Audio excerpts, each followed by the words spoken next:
Hello, everybody. Welcome to our February 2021 Detroit Area Woodturners meeting. I hope everybody's staying safe and warm in these frigid temperatures. I know you guys down in Australia don't have that issue, but we do. And the good news is we're less than a month away from spring, so that gives you a little bit of hope.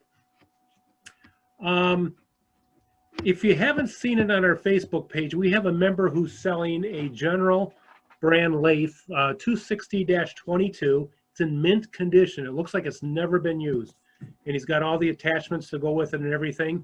It's out on our Facebook page. If you're interested, his contact information is there. Give him a ring and talk with him about it.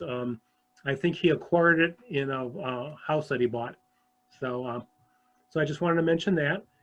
And I know we've got a lot of guests today, so I wanted to go through real quickly and have our guests introduce ourselves. So unmute yourself and let us know who you are and where you're from. My name is Ollie Small. I'm a new member. I live in Lapeer. I just moved here from Virginia. I was a member of Catoctin area Turners in Virginia. I love turning. I started turning because I thought it was fun, and it became a daily therapy session for me. So that's me. Yeah, we know what therapy is about. This is a great thing. So welcome to the club. We're glad you're with us. Next.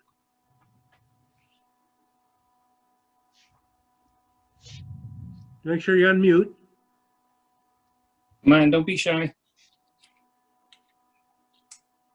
I know we have some international guests.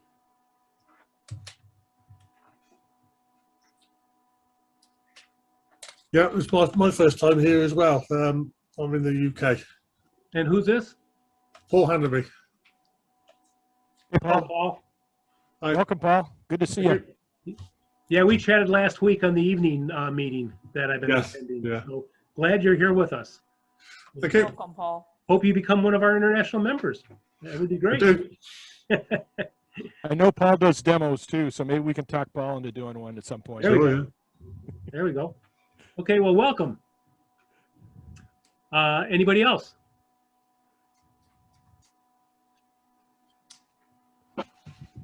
Last call? I don't class myself as a visitor anymore. I've been here that often. I joined and I actually joined. Yeah, you're a member. You are our first international member.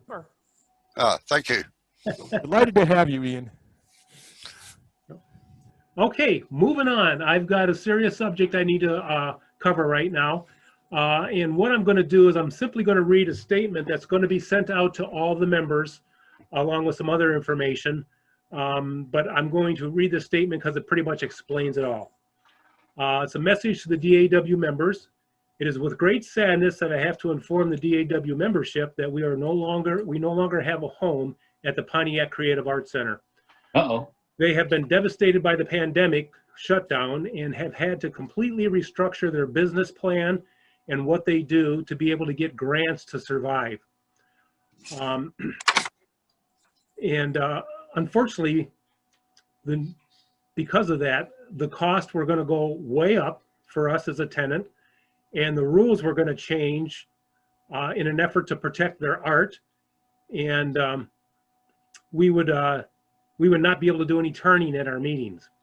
So that means it is impossible for us to continue having our meetings and our workshop there.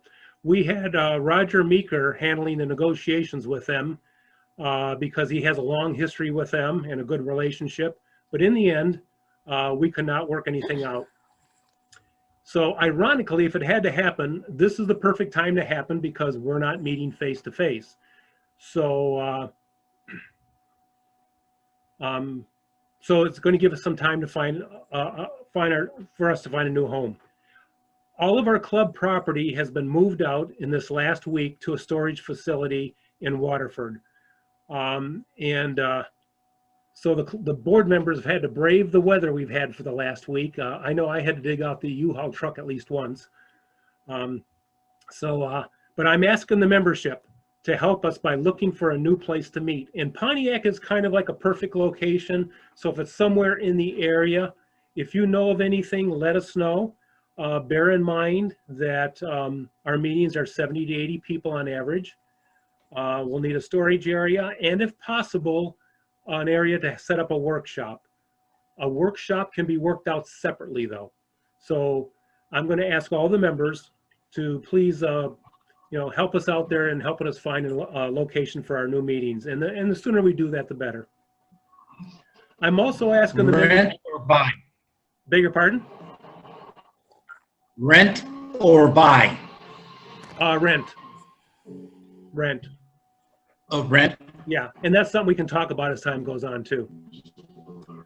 I'm also asking the membership to please not post any derogatory or negative comments on social media, and to please not contact the center with any comments or questions. We had that issue early on, and it wasn't a member, but it caused a lot of problems for us. And it was just a misunderstanding. So we're asking you just not to contact the center or post anything about it. We left on good terms. I've got a good relationship with Joy. Joy and Ronnie and Vince and Patrizia and us all left on good terms with our heads held high. If you have any comments or questions, contact a board member, as we were all involved in this whole thing in the move out.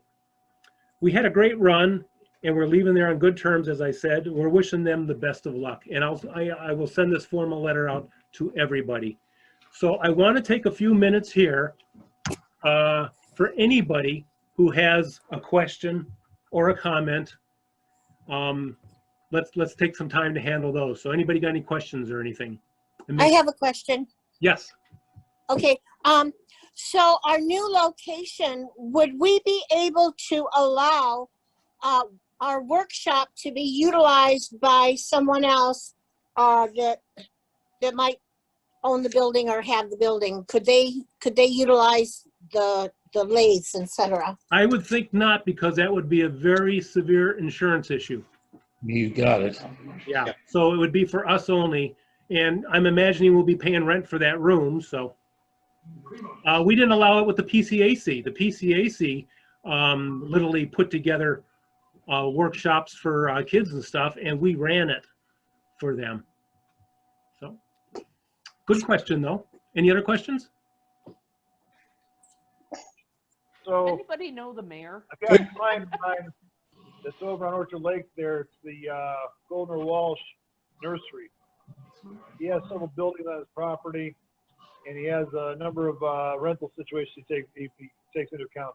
What kind of money do you think we can afford to pay him to take one of his buildings? Well, we don't know yet. We have to figure that out. What location was you talking about? We're having trouble hearing you. Goldner Walsh Nursery on Orchard Lake. It's only a half mile or a little more than that from where we were. Oh yeah, I was It's the there. place- It's the place you and I went and got wood, Jeff. Yeah, we got that wood from the cemetery Correct. there. Tim Travis is the owner. He's one of my clients for solar. So he's got a handful of buildings over there. It's right in the area. Well, if you can get us the contact information over to us, and Yeah. we'll put it on the list, and that'd be something that we can view and see if it'll work out. Okay. I can give him a call on Monday if you want and just feel him out. Okay, that would be great. Okay. Thank you, Jay. Anybody else?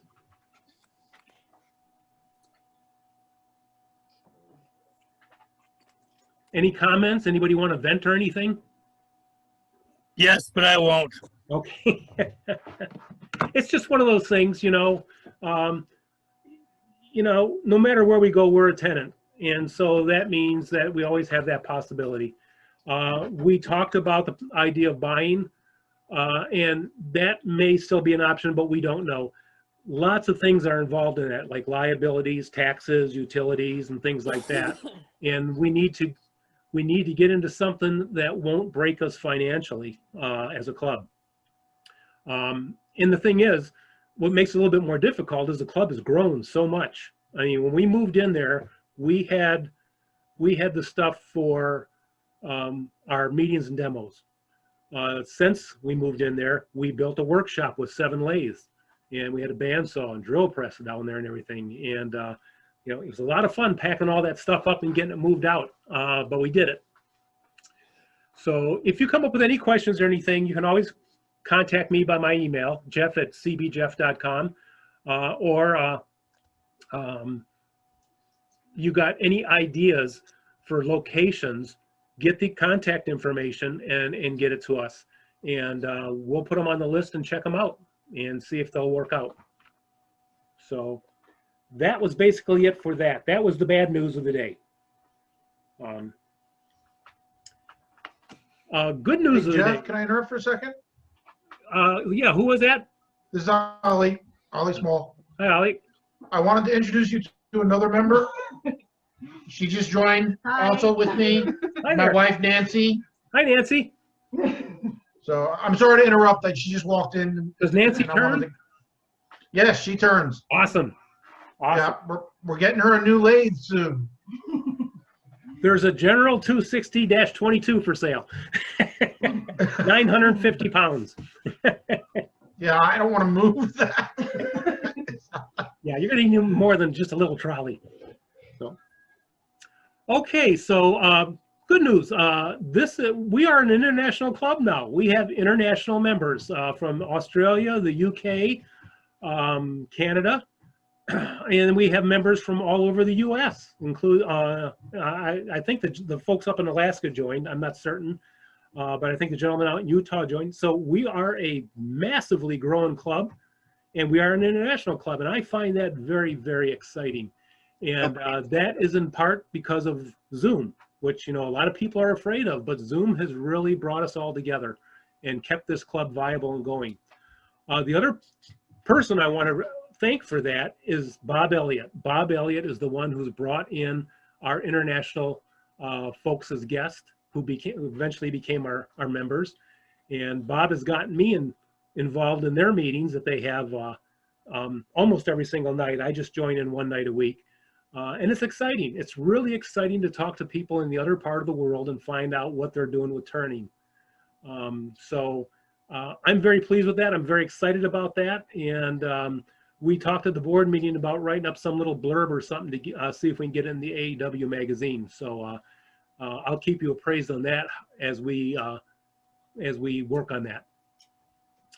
Jeff, this month's AAW magazine has a group from another part of the country that has, I think they call it the Saturday Morning Coffee Club or something like that. And I checked it out the other day, and it's a lot like what we got going. Oh, okay. Like a formal meeting, or? Yeah, it was interesting. They just BS about whatever. Oh, okay. Sort of like our Turner's Talk. Yeah, okay. It's like Turner's Talk, yeah. Okay. And that's the other thing too. Turner's Talk was very popular, especially the last one, which we kind of organized a little bit more. So, you know, we're going to be pushing to get, you know, more people to run workshops every month because workshops are very valid for this club. But if we do fill up all the slots for the workshops, I am still going to have Turner's Talks. They're just going to be at different times. And that'll happen as we go along and I figure out when and where we can do one. So. Hey, Jeff, this is Howard. Yes, Howard. And I'm wondering about Windsor. Does Windsor have turning clubs? There is a Windsor Turning Club, isn't there? Yeah, there is.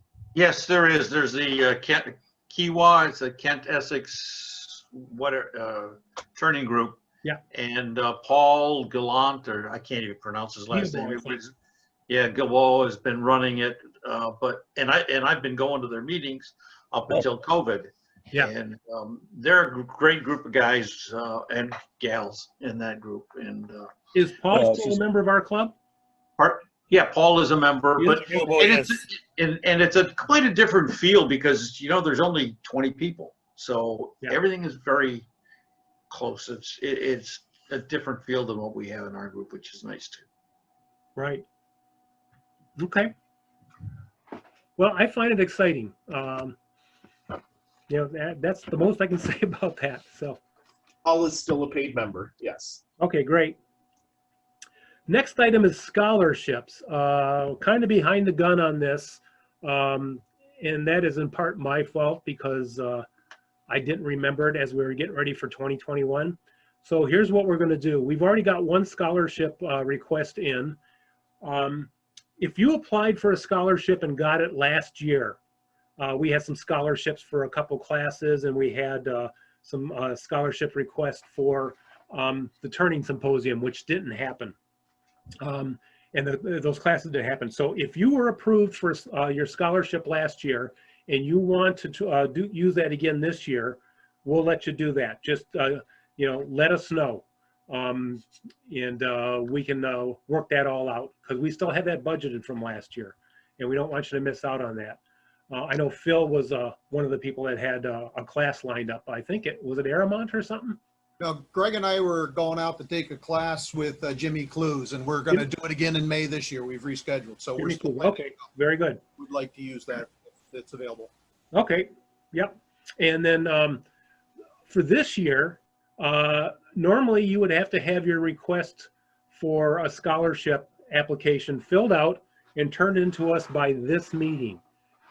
Because we fell behind with all the stuff going on behind the scenes, we're going to extend that time frame out to March 5th. If you want a scholarship for a class, go to the club website. On the club information tab, you'll find the link for downloading the application and get that sent in to us, and we'll put it through our board meeting in March for approval or denial based on whether or not you meet the qualifications. So March 5th is the deadline, and let's make it midnight, since I'm always checking stuff. Any questions on scholarships? Yeah, I think Mike and I had scholarships last year to go to the Louisville. Yes. But that got canceled. I don't even know what's happening except for Omaha, and that's still too soon as far as I'm concerned with the virus. Have you heard any word on the Ohio one coming up in October? Not a thing. Not a thing. There's been nothing online that I know of. So it might be, you might want to check on that. Go on to their website and see if they've got something planned. How do we find out what scholarships are being offered? Well, the scholarships that we have in the club are basically if you want to go to a symposium, or if you want to go to a wood turning class, like Phil was talking about, you fill out this application and you submit it to the board, and then we, if you meet the qualifications, then we'll give you some money towards that function. It's not any one specific thing. It's whatever you can, if you want to go out to California for a class, we'll help you with some of the costs on that. It doesn't cover everything. Money to go to Portland, Oregon symposium. What was that? Money to go to Portland, Oregon symposium about 5 years ago. Yeah. Okay, I appreciated it. Yeah. So it's basically just a little bit to help you get there. So that's how that works. I'm assuming that was Sandy that asked that question. Yes. Yeah. So. Hey, Jeff. Thanks, Jim. Jim here. Okay. The criteria for getting a scholarship, you have to do a demo, right? Yes. Here, let me read through. Where did that form go? I just have. If you guys would like, here's the criteria for getting a scholarship. You must be a paid member in good standing with the DAW. You must participate in at least one half of the show and tell sections of the monthly meeting. You must participate in at least one half of the President's Challenge sections of the monthly meetings, which a lot of people have been doing, more so than I've ever seen. The scholarship offers assistance with at least one half of the setup, and I'm sorry, I read that wrong. You must, one of the criteria is you must offer assistance with at least one half of the setup and or breakdown for the monthly meetings based on physical health. So in other words, when we were meeting at PCAC, if you got there early, help us set up with chairs. There was 80 chairs we had to set up, that type of thing. Help us get the stage set up and so on. That's a little iffy this year because we're not meeting anywhere, so that's probably not going to be a hard and fast thing. But participation in our different things, the workshops and things like that, would really help towards qualifying you. if you do get the scholarship and you go to your function, you will be required to demonstrate or make a presentation at a DAW workshop or meeting on what you've learned. So if it's a symposium and you went to a lot of different classes, you pick one of those things that you feel the most comfortable with, and you present it either as a demo or a workshop. You must write an article pertaining to the experience for the club newsletter or an online letter. We don't really have a newsletter, but we would put it online, and we would also publish it out to the members of the club. So that's the criteria for getting a scholarship. So any questions on that? Yeah, hey Jeff, can I talk a little bit about the Campbell's Hands-On Retreat? About the what? Campbell's Hands-On Retreat. Yes, please. All right. As most of you know, I have taught at the Campbell's Hands-On Retreat. Campbell's Hands-On Retreat usually occurs some point midsummer. We try to schedule it around the AAW and other local symposiums. Ron Campbell runs it. It's held on his property outside of Grand Rapids. He lives north of Grand Rapids, about a half hour northeast of Grand Rapids. It's hands-on. We bring in like 40 lays, and everybody, we hold a bunch of classes for a couple of days and teaching a whole wide array of things on lathe and off lathe. I have taught both on lathe and off lathe classes there for 5 or 6 years. I am in conversation with Ron. If we can figure out how to hold this thing within the constraints of the COVID restrictions here, we will do it. So Ron, we all really miss it because it's a lot of fun. Yeah. And those of you who have attended, I'm sure would agree with that. But we are planning to try to hold that this summer if we can possibly make it work. Yeah, I was heartbroken when it was canceled because I was really looking forward to that. And I know that he's looking at the probability or the possibility of June. Yeah, but nothing confirmed yet. I just talked with him 2 days ago about it. All right. Well, I'll get up to speed, and I will bring any information that I have about updates to the club, of course. So okay. We're planning. Ron really, I mean, if you talk to him, he really wants to do it. So yeah, yeah. So and you get to see him in his kilt too. Yeah, that's a dubious advantage. Ron's in a character and turns in a kilt. So yeah. I have a question. Yes. Where do you stay? Is there camping on site? There is camping. There is some limited camping on site, and by limited camping, I mean there's no hookups or anything and no power. People pitch tents. It's rustic. Yeah. Is there a bathroom? If you consider a porta potty a bathroom, then yes. Sure. Okay. You have to go bad enough at the bathroom. Yeah. How much does it cost to do this? It varies year to year. Usually it's $150 for 2 days of take however many classes you can get into. And we let people watch if like we have 4 lays in a class. So, if there's too many people for a class and not enough lays, then we're perfectly happy for people to watch over everybody's shoulders and watch what people are doing. Yeah. And there's a number of classes held off lays on the tables. I mean, I conduct an airbrush class, I conduct a carving class. Rebecca DeGroot will be there if we can make it happen, and other people. Bob Mikowski comes and brings an entire suite of saber-tooth burrs to sell. Jeff Horning often makes it. If you know who Jeff Horning is, he's the walnut log guy. He teaches some really cool classes on embellishing, and he is a vendor for all the Hampshire Sheen products, the embellishing waxes and the Hampshire Sheen and so on. He also brings chestnut spirit stains to sell. So there's some people come as vendors and also teach classes and that kind of stuff. So it's a lot of fun. It's all outside, so we're weather dependent, but we put tents up. So it's if it's raining, as long as we got power, we can keep turning. So yeah, and with that too, Ron always has discounted rates for rooms at a couple area hotels. So there's always a place to stay. Well, I think with it being outdoors, that would probably be COVID safe. And then most of us, we're elderly, we have our vaccines already, right? Yeah. Well, it's COVID safe if there's still restrictions followed that are set up by the health officials. There's still, you still have to follow certain protocols outside.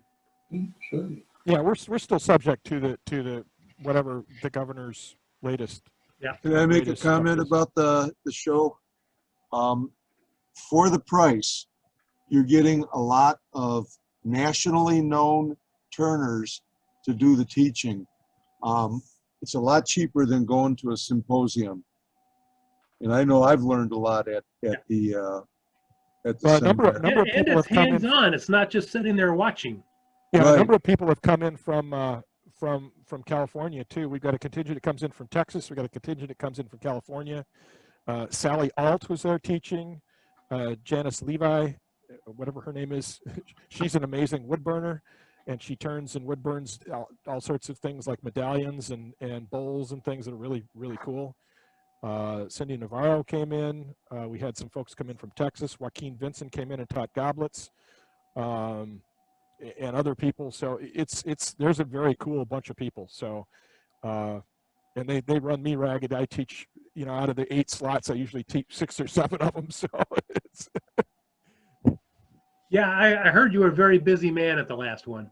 Yeah, I look forward to coming up a little bit early, a day or two early, to do some playing before I have to go to work. Because when they're running the classes, I don't get much of a chance. Right. We also he feeds you there too. It's like bulk fare, like people make stuff or pizza or something like that. But after dinner, sometimes we'll go back on the lathes and play around and stuff too. So it doesn't stop when the classes stop per se. So. It's a lot of fun. Right. Okay. So anyways, with that, if you are interested in going to a class or a retreat or something like that, and you would like to apply for a scholarship, go to the club info page, print out the scholarship application, fill it out completely, and get it into us. And by March 5th, midnight, and we'll look it over at the board meeting and determine if you qualify. That's really all there is to it. Okay. Oh, maybe I should apply for air flights from Australia. I think we can cover your bag of peanuts. All right. I thought that might have been the case. Okay. Next Saturday, instead of a workshop, we're going to have our Alan Stratton demo at 10 a.m. This is the demo that we won for being the most club members to enter his Christmas ornament challenge. He's going to be demonstrating. For us. He's going to be demonstrating inside out turning, which he is just phenomenal at. I mean that's all I can say. He does a really good job of teaching it. So now that's going to be for members only. So you have to be a member in good standing, which means you've paid your dues. And if you're one of our guests and you want to do this, you can pay your dues online at our website just by clicking on the link, and that information will be sent to us, and then you can let me know that you've done so. And I'll make sure that you get on the list for the link. Anybody who comes in into the waiting room that isn't a member will not be given admittance into the demo. With that, I just want to remind everybody about that. Lost my place here. What time? 10 o'clock a.m. Eastern Standard Time. Okay, I want to remind everybody that since this is a members only demo, do not give out meeting information to non-members. They will not be admitted. It's really as simple as that. This is for the a special treat for our members. They'll be stuck in the waiting room. So please do not give out any of the login information to anybody that is not a paid member. And if you're not certain if they're a paid member or not, just go to the members only section of our website and look at the list there. That's always updated, and that shows all the members that have paid for 2021. So, any questions about that? Yeah, Jeff, Glenn McCullough has his hand up. Glenn, you have a question? He's not on his screen, so I don't know if he's actually there or not. Glenn McCullough? You're probably muted. Yeah, but he's not on his screen. I mean, his camera's, there he is. Hey, Glenn, you got your hand up. You got something? Yeah, I do. Okay. Go ahead, buddy. Let me see my, I posted on the Facebook page about a guy in my area that does blacksmithing. And I talked with him. He's from the Metro Detroit Woodworkers, different Facebook page, but I met him, and I put on the Facebook page that he's offering a 4-person demonstration and hands-on class to make a couple of. I've been making these beer mugs, and thought I might want to forge one of my own handles. And he has a class where he can handle 4 people, and everybody can forge a handle or 2 if we have time. And it's $100 for the class, but you walk away with a handle or 2, and you learn to do a little bit of forging. I mean, he's got some money invested. It's in his garage, but he's got like 4 anvils and 4 burners, and he's got. Hopefully, it'll be a little bit warmer than it has been, but he's got the burners and a heater in there. I mean, it should be comfortable with several people in the burners and that. And I think it'd be kind of cool to forge some. Unfortunately, when he does a class, he has to focus on one item with everybody. Someone thought that there might have been a knife class, but I showed things that he can teach. He can teach knives and bottle openers and all kinds of different things. But just maybe a little something to add to the turning and get a little experience on doing a little forging. So it's available. I got a couple people that are interested, but I haven't got any commitments yet. I hate to have this opportunity go by the wayside, because he really needs like 3 or 4 people to make it worth his while. Well, if anybody's interested, contact you. It's on the east side. It's on like Vernier and I-94, 8 Mile and I-94, just south of that. Okay. So if anybody's interested, they should contact you. Yeah.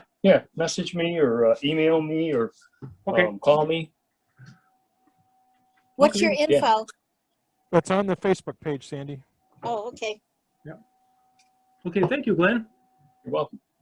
Okay, one other thing. I've had a few people call me or message me asking if it was okay if they invited somebody to our meeting. General meetings, yes, please feel free to invite people. And you can give them the link information. However, please let them know that they have to have their full name on their Zoom screen, or they will not be given admittance. And it would help if they're from another part of the country or from another country altogether, like Australia or UK or something, have after their name where they're from. That just helps us out a little bit. How we kind of keep track of the scammers that are trying to get into Zoom meetings and wreak havoc. So you don't need to contact me and ask permission to ask somebody. You can invite people to our general meeting, and that's their criteria, is they got to have their full name on the screen. The only meetings that you can invite people to are the private member demos only, or private member meetings that we're having for whatever reason. And it would be helpful if they emailed me and you, so we know who to admit in advance. Email myself or Chuck Labato, and which you can find our contact information on the club info tab of our website, and we can get them on the list. And I'll just make it a little easier for my great co-host Chuck. Okay, as I've mentioned in the past, this is my last year as your president, because I can only serve 2 terms. We are still looking for somebody to be president. Now, we have a possibility of somebody right now. He's mulling it over, and he's got to talk with his boss, being his wife. But if you're interested, please still apply, because you might have a whole fresh perspective that none of us have had before. And You will be groomed. You'll be invited to all the board meetings. I will work with you personally. And a lot of the functions that I'm doing here now as a president, I've taken on because of the pandemic, how we've had to pick up on Zoom and everything like that, and the Facebook challenge. I will keep those functions. You don't have to worry about them. You're just going to worry about running the club. And it's not a thing where you spend many hours a day all month long. It really isn't. It's I don't want to say it's not a hard job, but it's not a backbreaking job. Anybody can really do this if you just use some common sense. So if you're interested, please let me know, and we'll get your name on the list. So, okay, and of course, we're doing pretty good with, we pretty much got the year booked for Sunday demos. Some of them are pro demos, most of which are member demos, which I'm really excited about because that's been a struggle. We need more people to run workshops.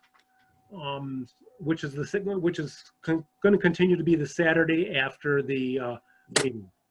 So in this case, next week won't be a workshop; it'll be out in Stratton, but starting in March. So if you can, it's not complicated, and as we always say, Chuck can be there to videotape it for you or run the camera work, so you don't have to worry about any of that. If you want to do it on your own, all you need is a phone. Ian Fredericks did it with a phone. Paul Newberger did it with a phone, and they were both excellent demos. Or you could also pre-record it and basically narrate the video during the meeting, which is what Cindy Yates did, and that worked out very well. So, so anyways, yeah, workshops. We like to get more people involved in the workshops, and then we'll be working along with you from our shops on doing what you're doing. So. Please consider and please let us know. Contact Cindy Yates.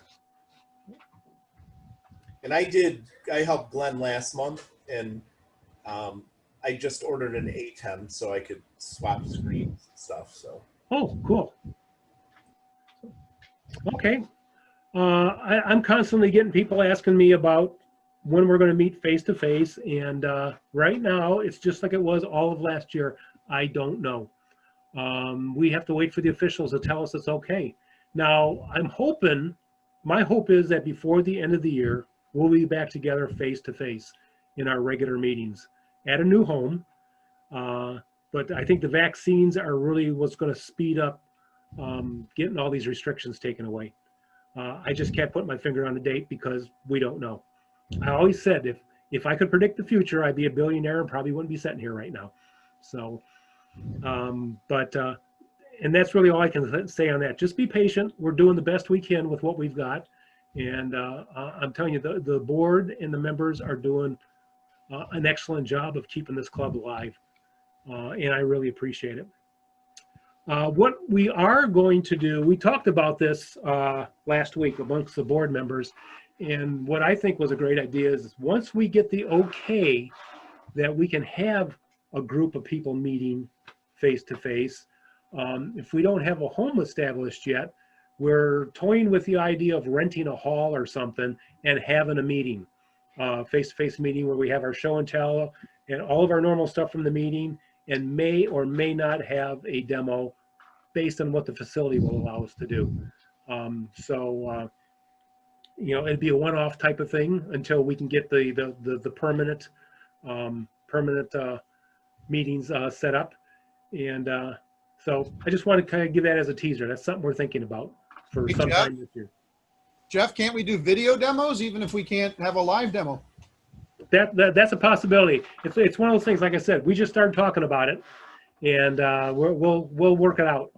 If we can't manage to have a lathe in there, I can, you know, I have a number of or not canned, but I've had a number of off lathe videos I can do, things like airbrushing and stuff like that I can show that don't require a lathe and won't make a big mess. Okay. Yeah, that'll be just another feature we can add to a meeting is doing a video demo at a meeting, and it's just the way things are, you know. Yeah, you got to play with it and right. See what you can do with it. And frankly, in a meeting, I'm watching the video on the bigger screen most of the time anyway. So, you know, you're watching the video a lot during a demonstration. So I about this setup is I really like being able to see the close-ups and the camera angles of the work. I think I get a better view.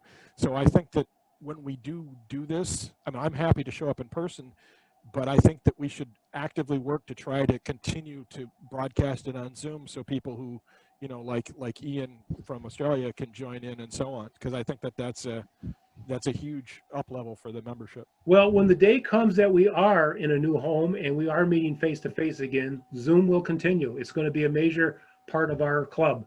And that's because we're an international club. We have to have it. Okay, good. And then, you know, over the years, we've had numerous members because, you know, a lot of our members are up in years, and we've had numerous members that have missed meetings because they weren't feeling well. They were sick. This gives them the opportunity to be part of the meeting still if they want to get onto the Zoom. So now, like I said, that's a teaser. We don't have anything worked out on that yet. It's something that we're going to progressively work on and see what we can figure out. And, you know, we have to keep in touch with the officials and see what they will and will not allow us to do in the meantime. So, okay, that's everything that I have got. Boy, I think that's the longest announcements section I've had to date. So, so that's everything I got. Does anybody have any announcements or anything that they'd like to share? Our former member Bella is here right now. She decided to join today. Hello, Bella. That's all. Oh, sorry, it's her 21st birthday today. Happy birthday, Happy Bella. birthday. Happy birthday. Happy birthday, Bella. Thank you. I'm gonna go. Watch out, world. I'm gonna go start. Start drinking, girl. Uh-oh. Alrighty, goodbye. Okay. Yeah. Is this an appropriate time to ask the members a question or to put it out there for something? Go ahead. Yep. Okay. So I'm looking at getting a SKU. I got one, but I'm not sure I'm going to keep it. What's the difference and who likes what between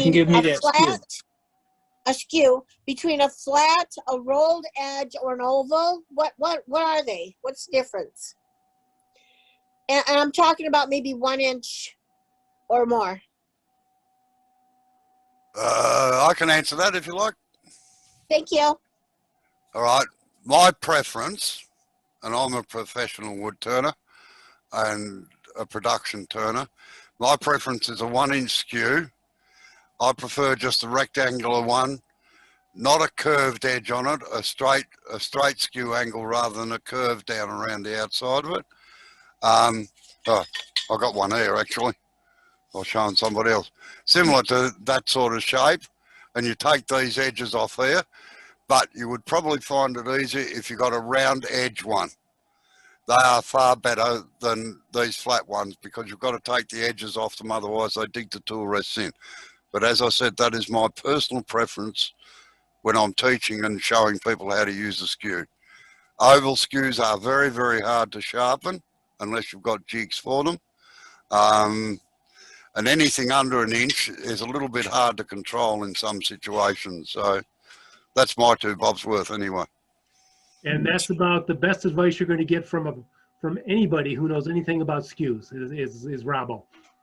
So let me see if I understand. So you're saying get a rectangle, a straight, a flat, and then file the edges. Yes, file these edges off because they're too sharp.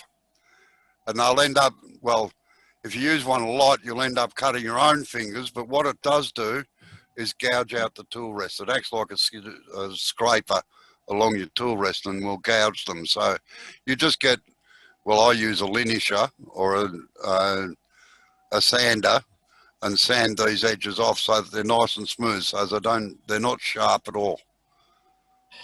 So that looks bigger than a 1 inch. This is a 2 inch one. You don't want to get one of them, I tell you. Not unless you're a masochist. Big guns. What does rolled edge mean? Rolled edge means that it's got a rounded edge, generally on the short side.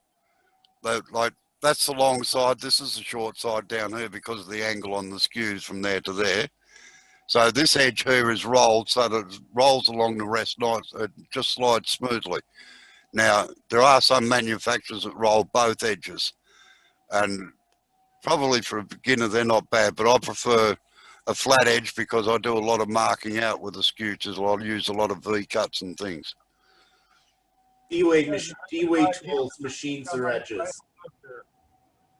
Sorry, there were a couple talking at once there and I missed a lot. Sorry, D-Way tools, their skews come with rounded edges. Yeah, right. Well, a D-Way, they're a good brand, same as the Thompson skews. As I said, my preference is to have the normal skew straight across like that, rather than rounded like Alan Lacer does. But that's personal preference. So the secret is keep it sharp. Yeah. So I saw online Hurricane has a skew. It's a 1 1/4 inch, and they say it's rolled edge. So do they mean that the short end is rolled, or do they mean both edges are rolled? They probably mean both edges are rolled on it. But you don't Sandy, like that. Sandy, Pardon me? I'm going to highlight myself here for a second. I've got a Hurricane. Okay. A lot of my scouts, this is a Hurricane. It is not rolled. Now, I don't know if they have a special model or not, but this is not rolled. And this is actually a skew I almost never use. It's just too big. I use a 1 inch. This is the 1 1/4 inch. Yeah. So if they're talking rolled, that means that they've probably ground off these sharp edges, the sharp corners. So it makes it a little easier to get in there, and it's not, you know, if you get a catch or anything, it's not digging into your tool rest. Because what I can do is show you roughly what a rolled edge looks like. Right here. I'm gonna go grab This the is one a I rolled bought. edge right here. This is Glenn. Right. Oh. See this edge here, Cindy? Yes. See how it's rounded over? Yes. That's what they mean by a rolled edge. And you like that on the short side, but not on the. That's right. If I do have a rolled edge skew, I always like it on the short side rather than the long side. that's the side you're going to have on the rest anyways. That's right. Normally, yes. Let me grab this skew.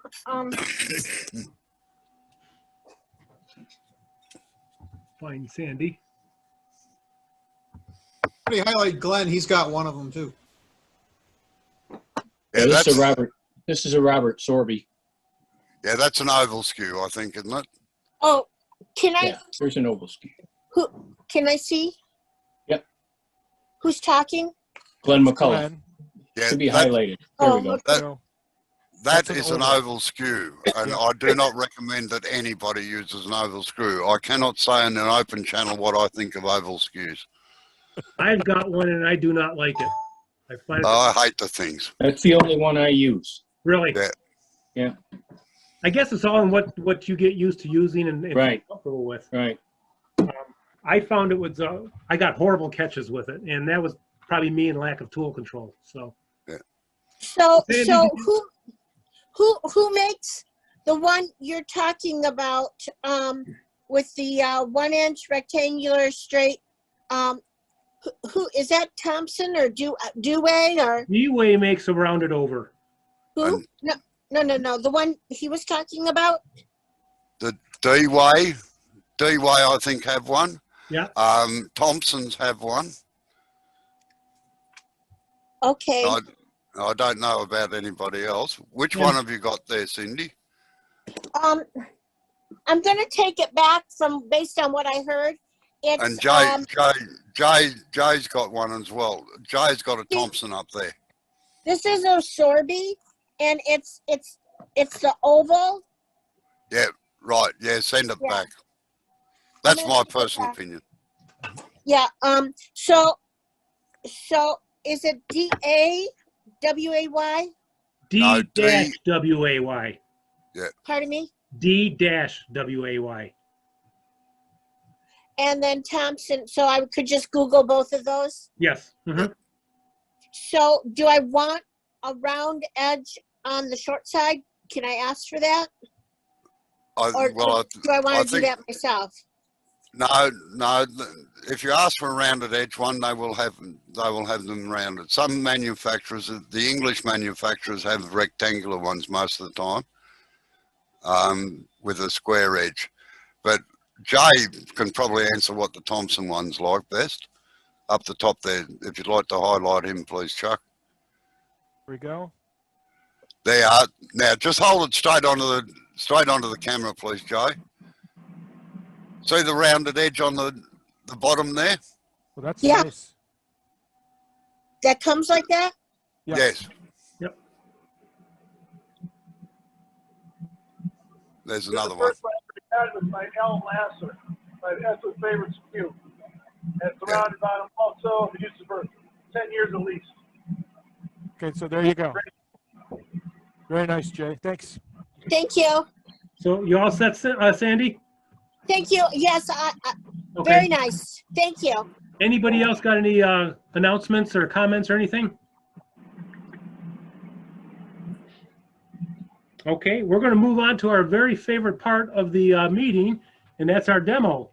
And today we have Matt Harber demoing how to put feet on a bowl. And as soon as I find him to highlight him, I got it. oh, there he is. Whoever did that, thank you. That's probably Chuck. That's Was me. that you? Is you? Matt, it's all yours. Okay. Let me. And and I don't know if you can bring up your mic volume any. No, it might be a battery issue. I don't know. Okay. Is that any better? A little bit. Okay. So there's a lot of things you can do to put little carved feet on the bottom of your pieces. Okay.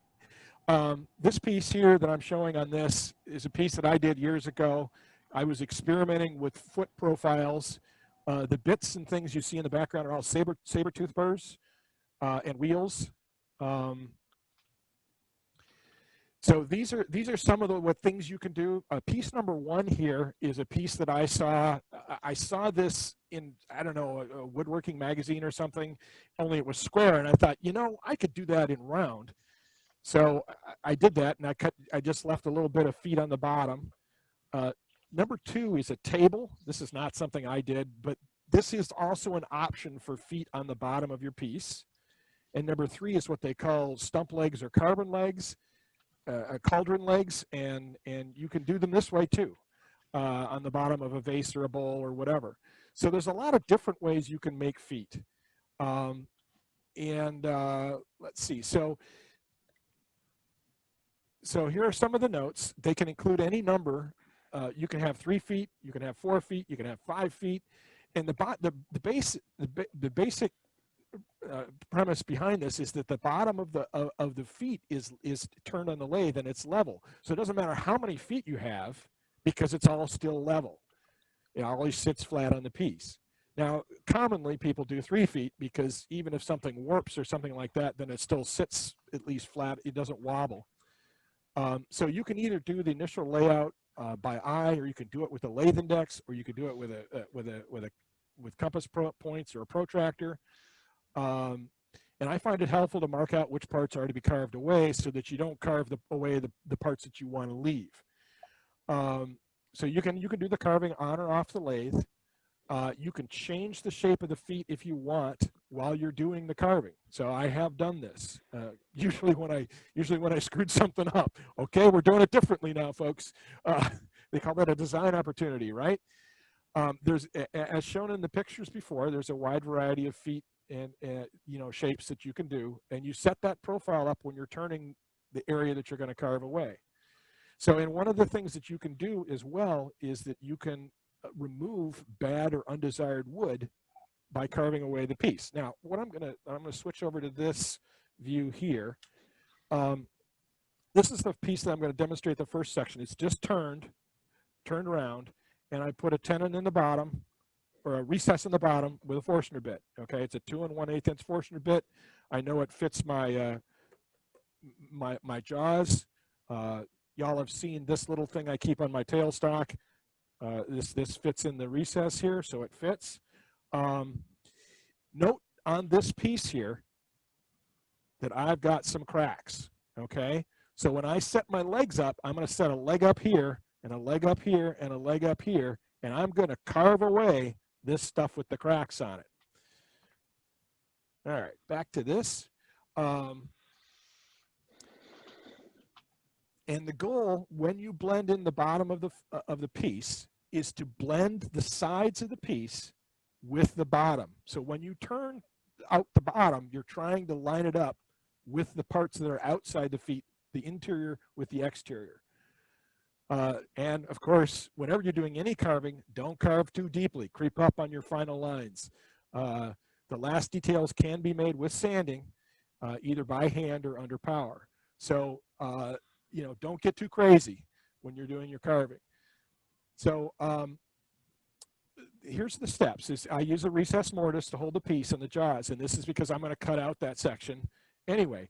So be sure to leave a center mark, and if we switch back to this, you can see that the Forstner bit has left a bit of a center mark in here so that I can recenter the piece when I switch it around, okay? The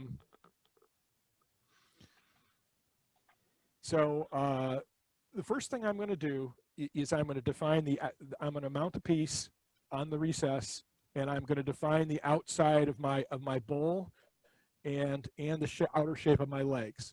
So that's basically step 3 and 4 here, 2, 3, and 4. So I'm going to do that right now. Let's see here. Let's go to this and to this. I'm going to mount this on the lathe on my jaws. Hang on a second.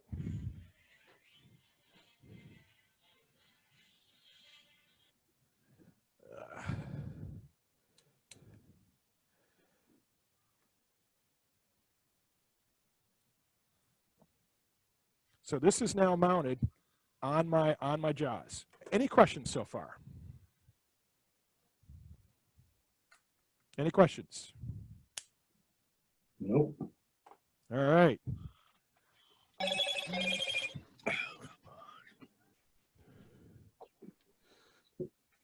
So I'm going to switch back to this, bring my tailstock up to make sure it stays there just for support. Now, I am going to basically make this section the bowl and make this bit here the legs or feet that I'm going to leave on the bottom of my piece. All right? So that's how I'm going to turn it. So I'm going to turn the bowl like I would normally, and then what I'm going to do and turn the outer shape of the legs. And then I've got a piece that I've already prepared because nobody wants me to watch me hollow a bowl. So that's what I'm going to do first. Any questions on this?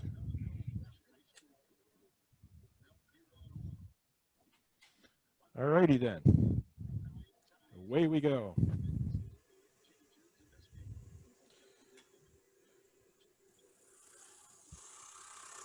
Screw it up. Form my bowl rim.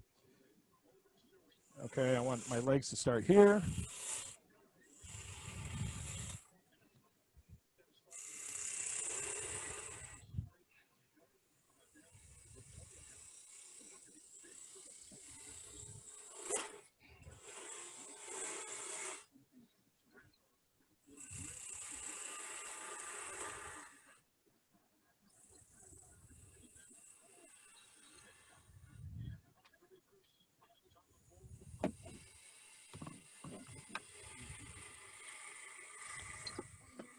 Now I'm going to leave these legs a little large so that y'all can see what I'm doing.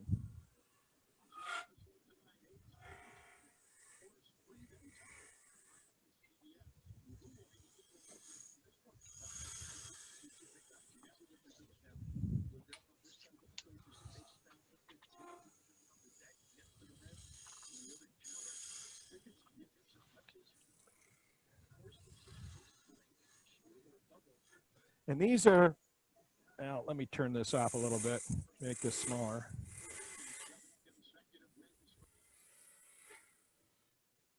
So this is basically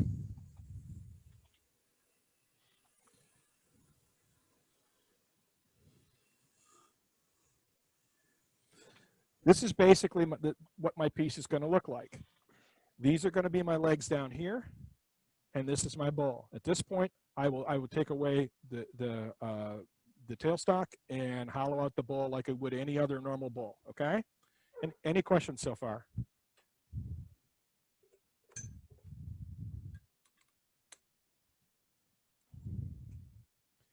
All right. So, bowl's hollow. Okay.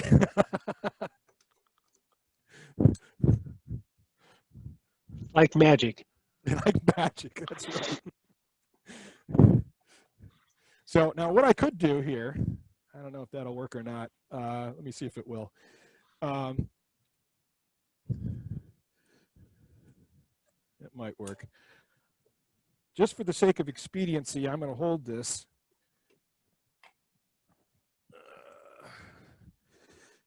With the outer parts of my jaws.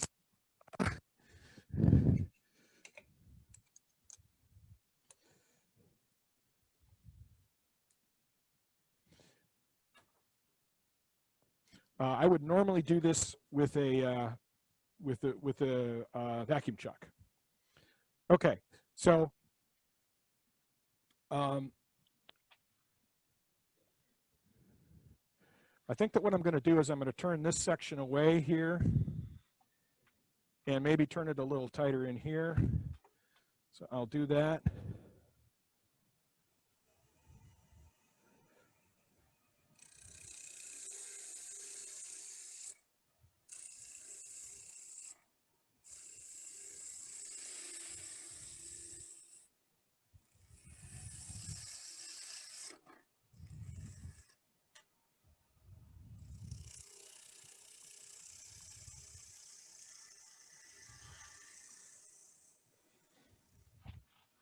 Okay, so that's my leg profile.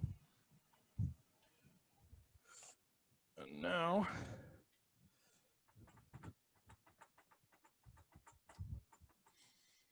let me move this away like this.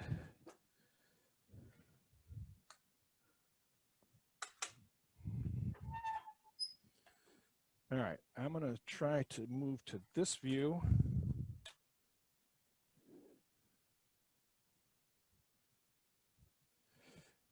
Now, what I'm going to do now is I'm going to shape the interior, the inside of my legs. And I'm going to, when I go back to this, I'm going to be carving away a big section of this on each side. So what I want to be able to do is I've got to go down so that this transition across from this part to the interior part is smooth. So I've got to get down in there so that it's, you know, I can make that transition through the carved legs. Does that make sense? Any questions on that?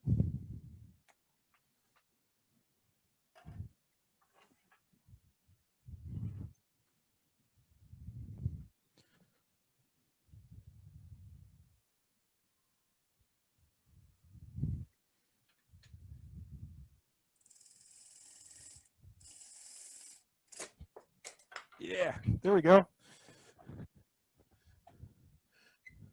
Light cuts. I just said that's going to go flying off of there a second before it went. Yeah. Yeah, it's not being held on there very well. So I want to switch tools here and go lighter. I could probably take out a big piece of the center here with a Forstner bit too.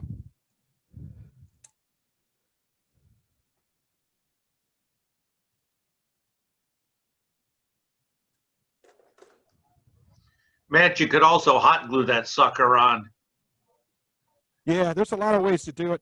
A better way to hold it would be with cold jaws. I'd have to be a little more careful. Let me see if I can get this here.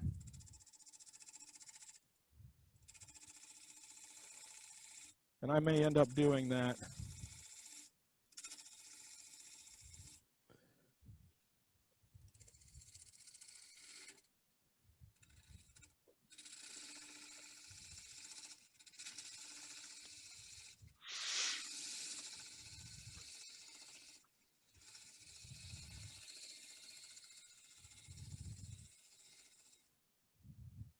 Now, I think that in looking at this and the design thing I've got going on here is I want to, this is a little too thick here.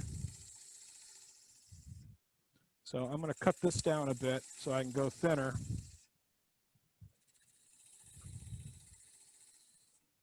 So we'll do it there.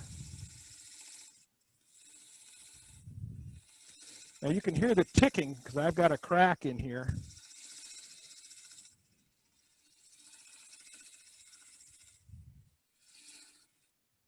All right, I'm going pretty slow, going pretty smooth, so I'm gonna see if I can throw it off again.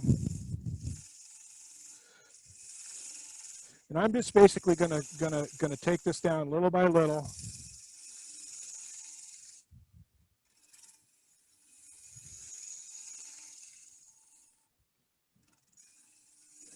And one of the reasons I'm making my cuts this way is because the pressure is going into the headstock. It's helping keep the piece on there.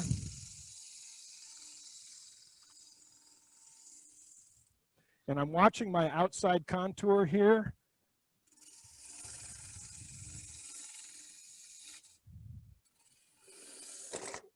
Yeah.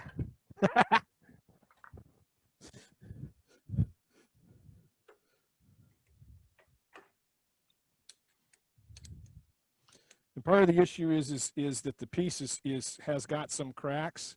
So Gathering. SETT. Wouldn't it be easier to bore out the inside? yeah. Let me see if I can. Who's doing the spelling, man? What's up with that? Yeah, I can do that. I can only take it down about there. Get a Forstner bit here. All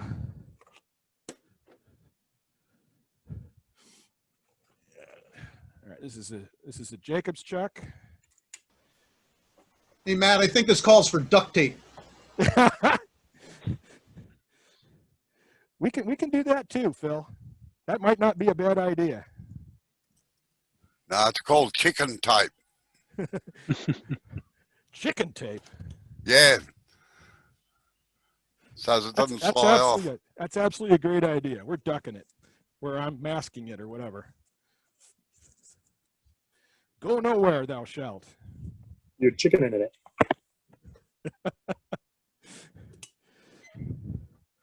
All right, Forstner bit. When you're running Forstner bits and hollowing things out on the lathe, don't go over 400 RPMs because you'll burn out your bits.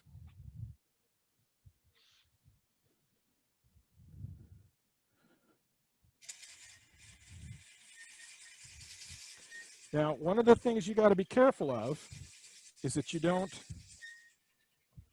burn out your bit. Where is that?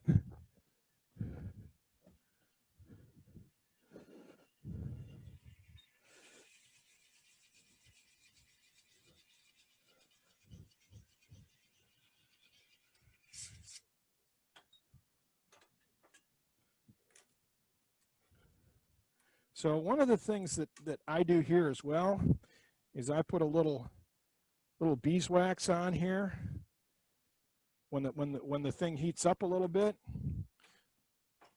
which helps it goes in smoother.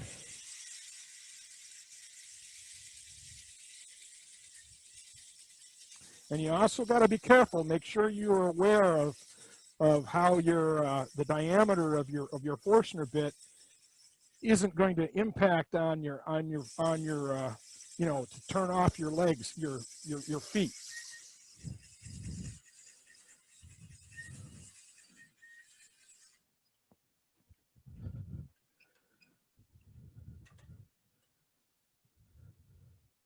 So that's good. Good suggestion, everybody.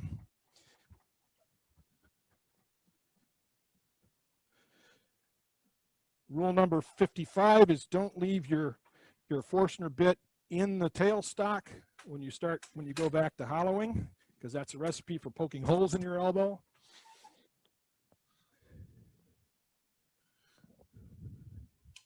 So, but that still leaves me quite a bit to hollow here.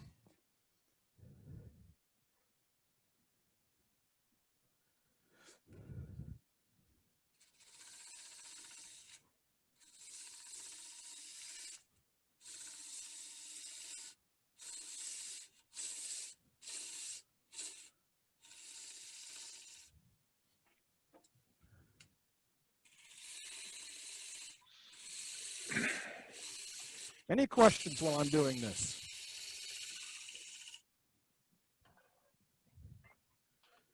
Anything from the peanut gallery?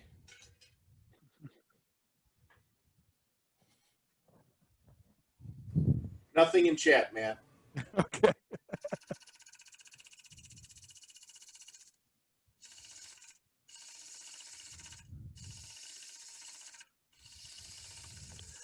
Now I'm watching my outer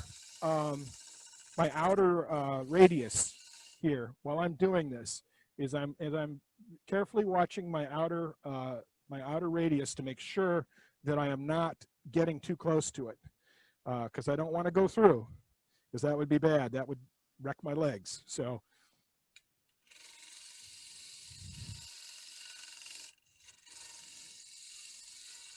Be like a lot of people on Saturday nights, legless.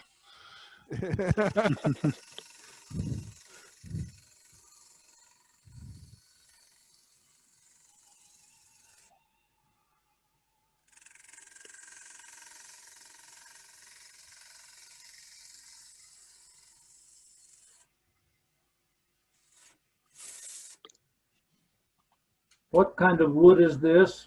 This is cherry. Cherry. Thank you. Yep. This is choke cherry, actually. Let me switch this a little. I'm going to switch this to a tool that lets me get down inside here more easily. Did you get that on my wood pile, Harbour? What's that? No, this came from Pole Barn, from Doug Moore in Charlotte. I think that what I got from your wood pile was maple, wasn't it? No, it was some kind of grafted cherry. Oh, okay.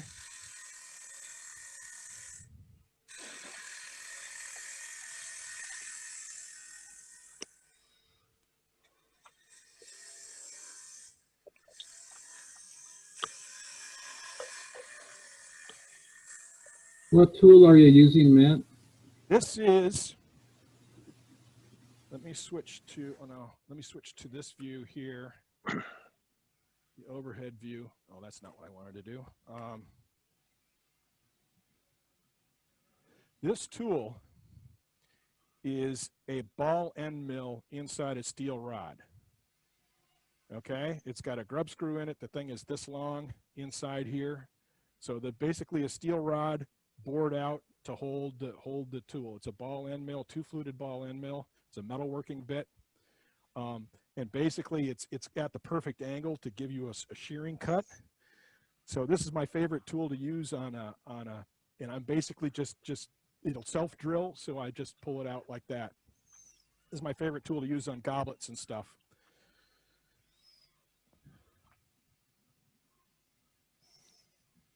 So, and you can see the motion I'm doing with the tool is it's basically going straight in to drill. If you keep the flutes up like this, you get a very fine cut. If you roll it, the more you roll the tool, you can take more of a cut. But I like the shearing cuts you get from it, and it really helps me eliminate the marks from the Forstner bit. Thanks. Yep.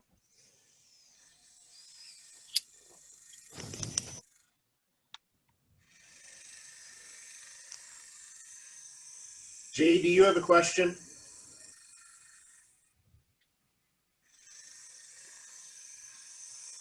So what I'm trying to do now, there's a little bit of mark from the Forstner bit in the bottom, and I'm trying to remove that.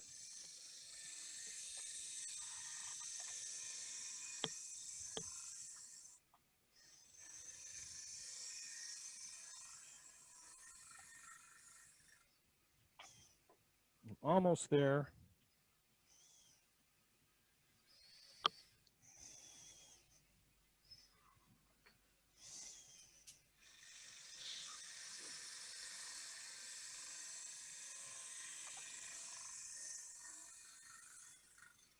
Okay.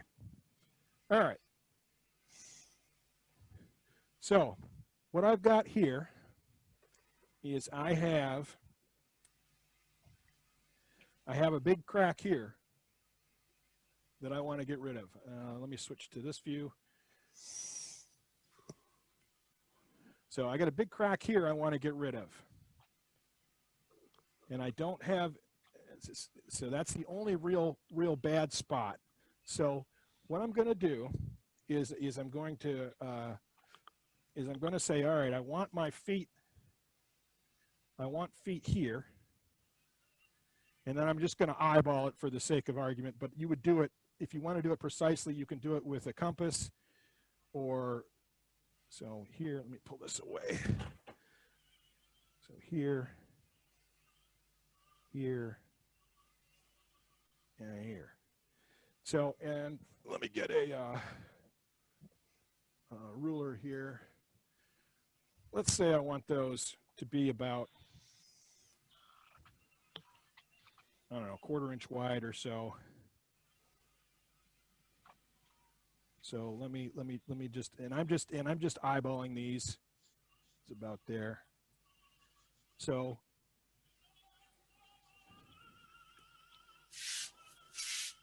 somebody listen to my opera.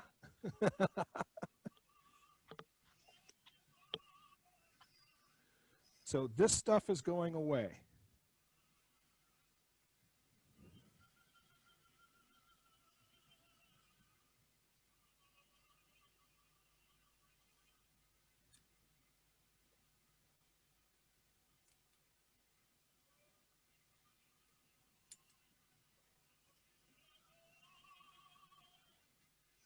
So, and what I want to make sure I do here is that I draw my lines so that I know where I'm cutting away.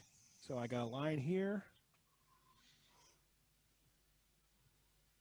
a line here. This is going away. Would it be easier to use the tool rest as a tracing line across where your lines go? Yep, it would.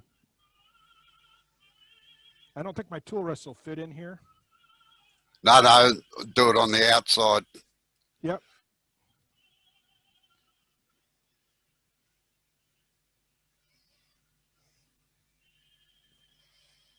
So by that, and here's what Robbie's Ian is saying to do, is to bring your tool rest up.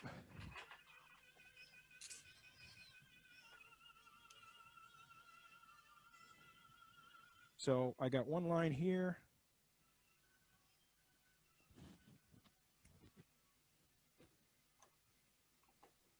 So that line is basically here.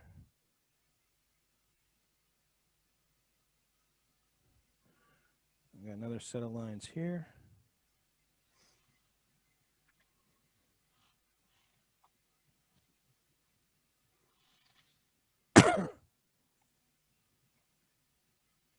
All right, any questions on this so far?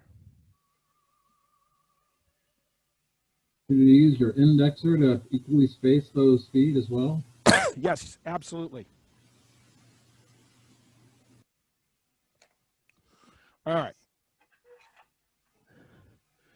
Fun part. I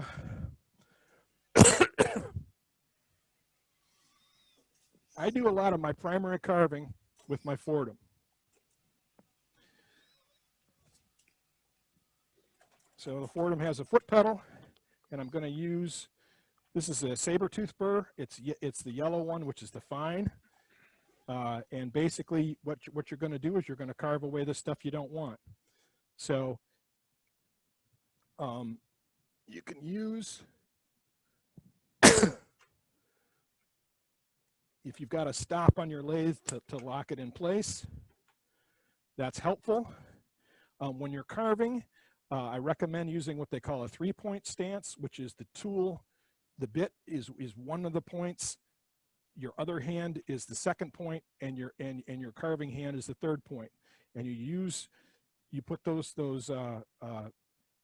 you've got 3 points on the piece, and it gives you better control. So you basically just start carving.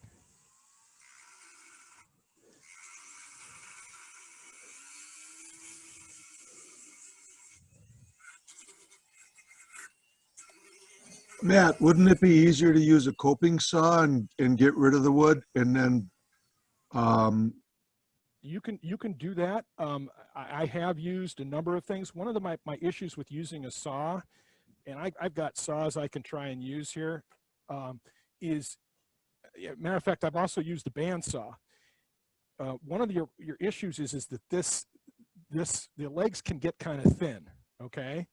And you stand a decent chance of just snapping things off by using the saw. So Okay. I mean, coping saw is relatively benign if you're doing it by hand.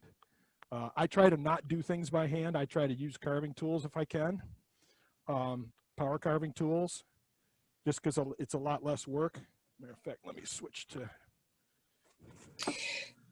Matt, what I've used to get rid of wood quickly is a bit that's kind of got a flare out, and it comes in towards the Fordham handpiece, so it flares out, and you can just go right along that edge a little ways away, because you're going to fine tune it later, and just like carve out the edge, keep working down deeper and deeper. That's pretty much how I work. There's a number of different bits to use. So I mean,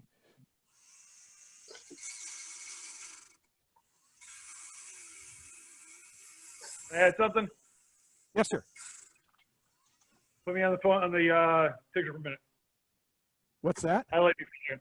Highlight me for a second. Somebody else will have to do that. Hold on, Jay.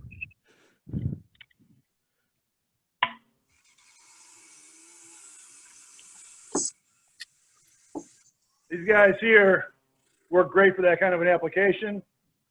It's a vibrating tool that goes back and forth. And there's all kinds of cutters that you can get for it. They're very safe to use. And for removing that kind of mass, it'd be very fast, very straight line, very efficient, no damage to you or to the wood. Yeah, I have several of those, Jay. I have used those. I have shattered my feet by doing that. Really? You're welcome to try. Okay. One of my issues is that I have shattered the feet doing it. So because this part of it tends to be thin, it can get fragile. So whenever I think I have more control using the saber-tooth burrs. Of course your mileage may vary, but by all means, I encourage people to use whatever tools they're most comfortable with. I've tried a bunch of different things. I've tried wood rasps. I've tried a bunch of different Harbor Freight stuff. In my practice, these work the best for me. Okay. Cool. But whatever you guys are more comfortable with, by all means, weigh it in. And the tool Jay was using vibrates to do the cutting, so it could make the cracking worse. Yeah, especially if you've got cracks or the wood is a little sketchy, then you got to be careful with what you're using.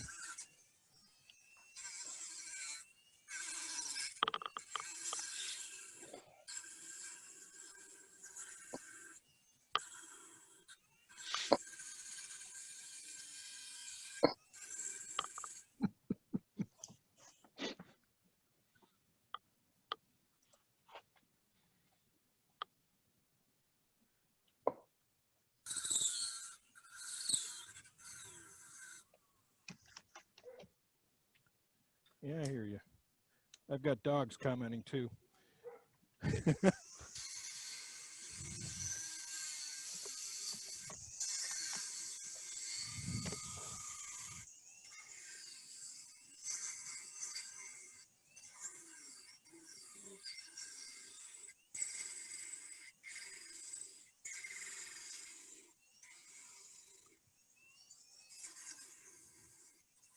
And by all means, use dust collection.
And I know this is a little like watching paint dry, but it's better than watching someone hollow.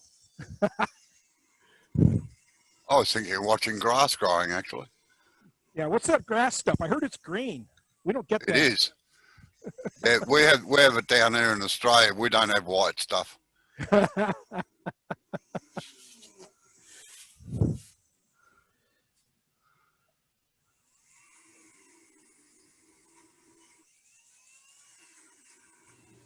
So Matt, you were talking about using a 3-point,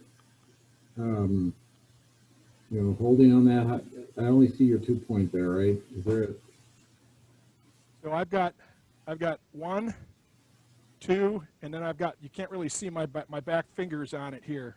Oh, okay. Okay, thank you. So it's down here. So I'm like this. All right. So let me show you a little bit about where I am from the end camera view. So let's see if I can show this. So what I've got here, this doesn't really show it all that well.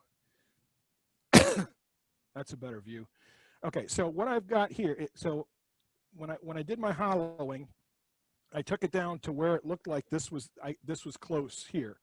So what I've got here is I've got a smooth transition from the outside of the bowl to the inside of the bowl. Okay, and that was my primary goal here, and I can refine that both with the burrs and with sanding at the very end. So I want to take a little bit more off of here. Let me switch back to this view. So as you can see, here's my line. So I want to remove a little bit more off of here. That's good. And then refine my edge here with sanding. So that's what I'm going to do. And then at that point, and then I can repeat this through here. And then when I'm done, I just have to sand it off. So I'm going to put my light back on here so I can see what I'm doing. I'm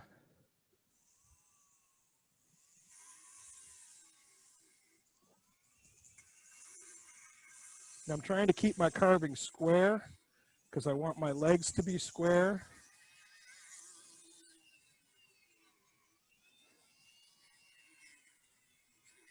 And I don't want to carve too deep. I want to leave stuff there so I've got some room to sand. So that looks good. Now I can also take, let me see here.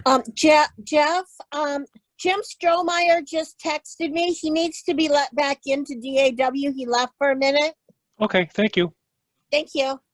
So this is the saber-tooth extra fine burr. It's white. So it gives you a little more, it doesn't cut as fast, but it gives you a little more finer control. So this is now mounted in a Dremel, all right?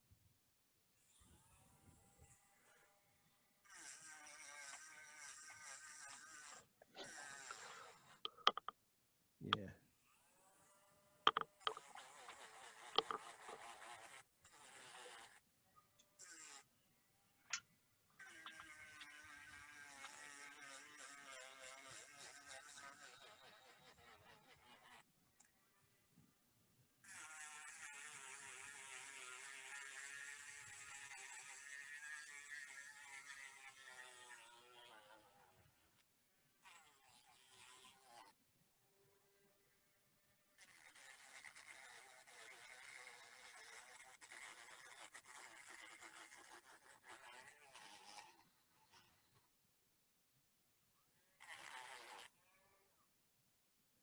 All right, so, and then I usually use the sanding. I start with the basic sanding stuff on the Dremels. So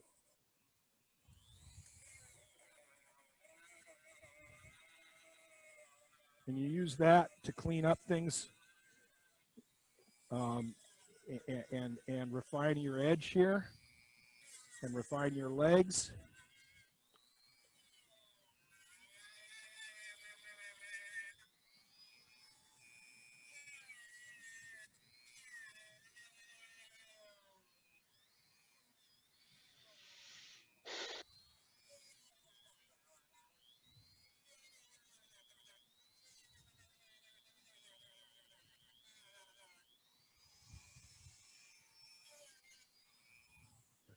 So, and I've got a good transition now across this space from the outer wall to the inner to the section in the very bottom.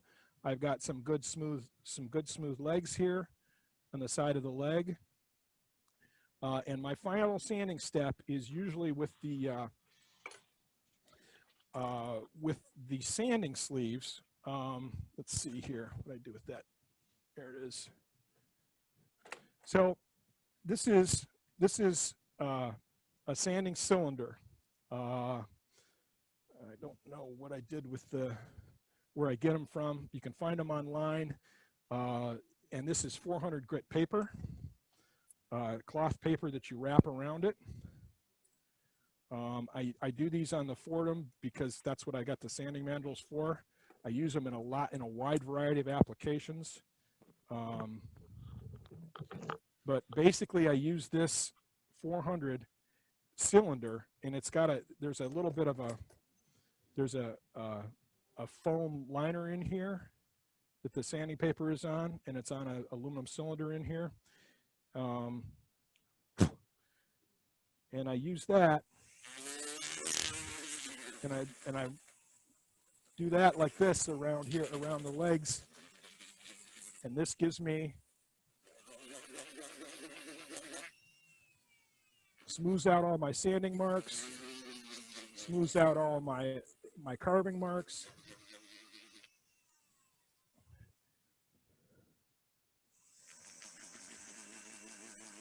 And removes the burns I made from previous sanding on end grain. And that's how I carve the legs. So that's nearly where I want it. And that's the steps. And then I repeat that here, and I repeat that here. Now, you guys want to see that, or is that enough? That's enough. Hey, Matt, can I make one quick suggestion? Might help some people. On that, when you're doing the hollowing, it's sometimes hard, like you said, to match the bottom of the bowl to the side of the bowl. One thing that you can do is, if you take in the waist area, if you drill a small hole down near where you want to be, it'll give you a reference point, because as you hollow down, you see that hole, you now know where you are. So if you drill from the outside in at the near the base, it give you a good reference point. Oh, so you're talking. All right, let me switch here. So you're talking before you hollow the thing completely. Drill from the side through your waste wood. You're talking through this way. Yeah. So Okay. so before you had it hollowed, if you drilled that hole in there, then you'd know where the bottom of the bowl was, so you could match the bottom when you were digging out the inside. That makes good sense. That's an excellent suggestion. Thanks, Phil. Mm-hmm. Anything else?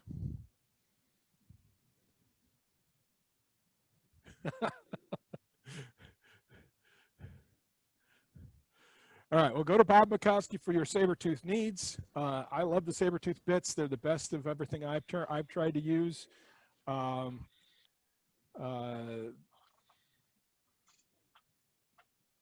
Michael Algary do that tip during the Wheel of Delicacy demo. All right, cool. Well, that's something I didn't know, so I've learned something. Thank you, Phil. Anything else? If you've got a question, remember to unmute your microphone. Good job, Matt. Learned a lot. As always, your demos are always top notch. Thank you. Thank you. Sorry for throwing a piece off, guys. That's part of the fun. Good job, Matt. Nobody got hurt. So. Yeah. Great job. Thanks, everyone. Good job. No questions. Any questions on this? There's a lot of different ways you can do these profiles, and I encourage you to experiment.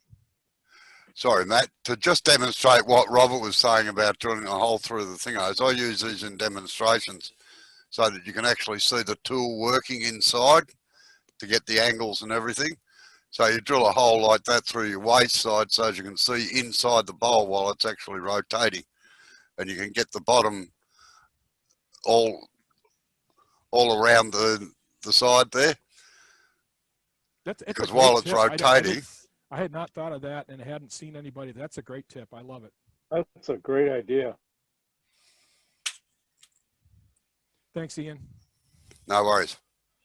Geez, you're the only the third person that ever calls me that. My wife and mother call me that. All right. Well, I'll try to call you Robo now because I hate being Yeah. called Matthew. So. I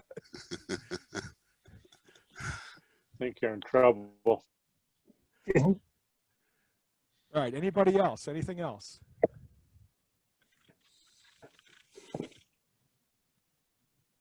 All right. Well, thanks everyone. That's all I've got. Unless you guys want to see more, I'm happy to keep carving, but I know how boring that can get to watch. So, yeah. Anything, and if there's any questions anybody has, feel free to email me or write me on Facebook or anything. So. I'll go in the house and get warm. Yeah. I was gonna say it's 30 degrees here. You can take off your hat now. No, let me look and see what I've had heaters. Well, we don't want him to take his hat off. He may need another haircut. I do need another haircut. My haircut guy is here waiting. So.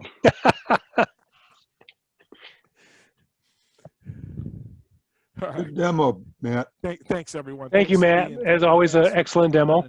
Thanks again, Matt. Good Thanks, demo. Matt. Thank you.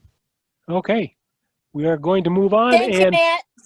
the President's Challenge for next month is turning a bowl with feet on it. Any kind of feet. They don't have to be like Matt did. They can be different shapes or anything, but a bowl with feet on it. It doesn't have to be a bowl. Make it a vessel. Oh, vessel. Anything. Okay, that's a good idea. If you want to turn a vase and put feet on the bottom of it, go for that. Okay, that's a good idea. So that's the President's Challenge for next month. Thank you, Matt. My pleasure. Okay, we come to our tool review. Does anybody have a new tool or a tool they've been using that they'd like to show us and tell us what's great about it?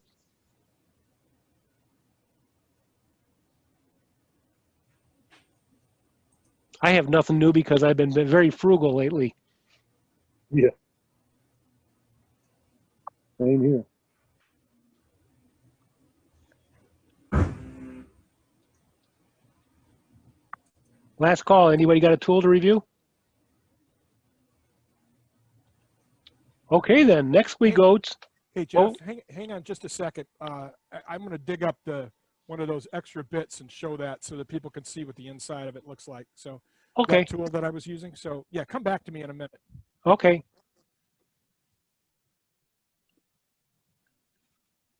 Hey, Jeff? Yes. Glenn McCullough. I picked up this Klein angle gauge from, let's see, Home Depot, and I used it for the first time. Let me grab this. Okay, hang tight. Let me find you so I can highlight you. We're both trying to do it.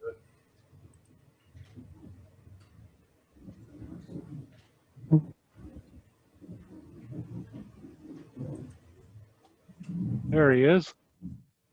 Sorry, I used it for the first time here, making staves. And it was so easy. I couldn't believe it. I've never made staves before, but I'm making this mug, and I cut these staves on the saw using this gauge for my table saw, and set it at 17.5 degrees for 10 staves, and I'm excited to turn it. I haven't turned a staved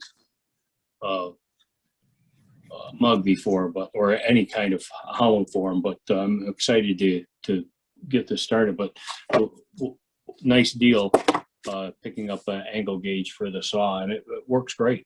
I mean, the staves are tight. I mean, first, right off the saw, they're tight. So yeah, there's numerous different brands of those out there now, and pretty much fit anybody's budget.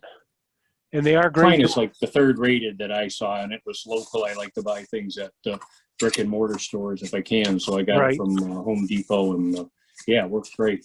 So. Okay, Matt, are you back? Okay, so. Okay, hold on. Let me spotlight you. All right. There we go. That's the ball end mill. I got that That's the ball end mill, and it's in this tool steel like this. It's like a 3/8 ball end mill, 2 fluted. Give me a bowl. You don't get the 4 flute ones, and it's got a little notch here for the grub screw, and you drill out the steel rod and you tap it, and put the grub screw in. The grub screw's in right there, and that's what that tool looks like. And Where do you find something like that? Ball end mill, you can get it from Amazon, you can get it from Granger, you can get it from Production Tool Supply. These are like $5 or $6, and they're double ended, so you can, when it gets dull, you just flip it around, and they're cheap. So okay, you can get them at Kits and Farmington Hills too. There you go. Production Tool sells those too. Yeah. They have them in any size that you want, and actually, if you go there or you look at their website, they're called ball nose. It's a ball nose end mill. Yeah, two flute, because they sell them in Two 4 flute flute. ball nose end mill. That's what you need. Yep, exactly. They're a great tool. That's like one of my favorite go-to tools. Yeah, I use that a lot for hollowing, especially on end grain. It works great. Yeah, it does. You guys use high-speed steel or carbide ball nose? No, it's high speed. Yeah, I think it's HSS. There is no need to use carbide, and carbide is not as sharp as high speed. High speed is a lot sharper. You can get a finer edge because carbide is all made out of these small pieces, chips, that it's very hard to get as a fine edge as you can get with high speed. And Well, what we're how do doing- you sharpen them? Pardon? Do you $5 sharpen those? At $5 a piece, I don't sharpen them. No, you don't need to sharpen them. And well, you can touch a bit with a hone on the inside. You get a round hone, but you got two sides of the flute that you can use on each end. Finish this. And you're not really going to use, I mean, for what we use it, high speed on wood is going to last you a long time. Anybody else got any tools? Yeah, I got something, Joe. I got one. Okay. Are you gonna put me on? Yeah, you're on. Jim Lindsay, okay? Uh-huh. Tell them you put this on the Facebook too. Okay, we got to get back to Jim. Put this on Facebook too, but it's here right now. Explain it. It's okay, there we go. Yeah, we had a lot of questions about that.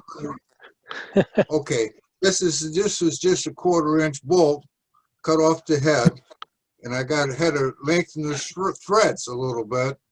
This here nut is sold at your local hardware. This is 3/8 on one end, 1/4 on the other. This is just a 3/4-inch shaft on my buffing wheels. Okay, this is just roller blades. When I take them apart, I got one roller blade. It's got a 1/4-inch shaft goes through the center. So that's what I use here. Another brand's got a, fine, that's fine. Okay.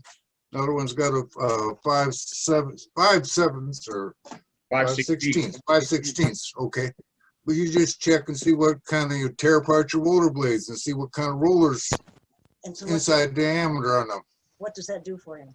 It just gives me a hand grip when I got the drill out here and I can hold this. I can control it better. It's a great idea. It spins. Okay, it spins. So I can control it better. So my hand can hang on to that and this thing can go around and around. And it gets in there and buffs. I like that idea. It's a great idea. Nice, great idea, great Okay. innovation. Mm-hmm. I'm going working on get a sanding mop out here. So you do the inside of a bowl with a sanding mop and your drill. Oh, cool. That would also work great. Yeah. Yeah, definitely. Okay? Okay. Cindy, did you have one? Yeah, I put it on Facebook, but I got a CNC for Christmas and I've been messing with it. And this is my first tool I made. So this is a Longworth type chuck. It's hard to hang on to it when it's not on the lathe, but it rotates and it'll go big and small, and that's the back end. The only change I'm going to make is I'm going to put longer screws in here. I'm going to put knobs on it. These are, I don't like them, but I'm going to do that. So yeah, it goes right on, and I programmed it in the computer and Heck, it's working great. Awesome. That's beautiful, Cindy. That's real nice. Thank you. Anybody else got a tool?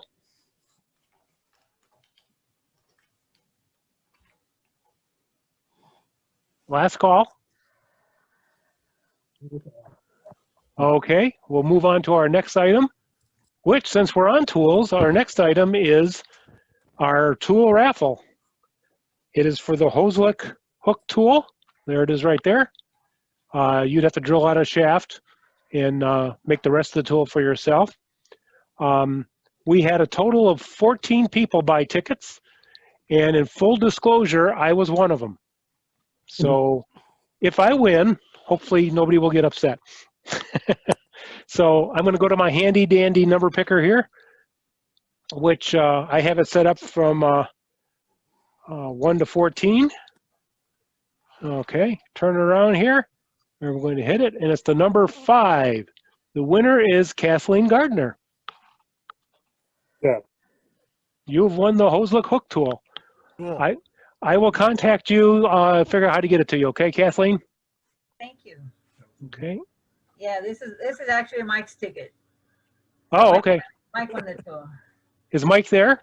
Yes, he is. Oh, then I guess you have to tell him, huh? It was worth a try. Okay. Our next item is our Facebook challenge. I'm checking stuff off here.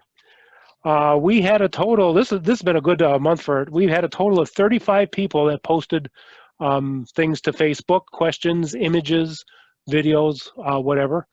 And so I'm going to redo my number checker here for 35. 1 through 35, okay. And I'm going to hit it real quick. And number 6, the winner is Matt Gasper. He gets a gift certificate for craft supplies. Let's see.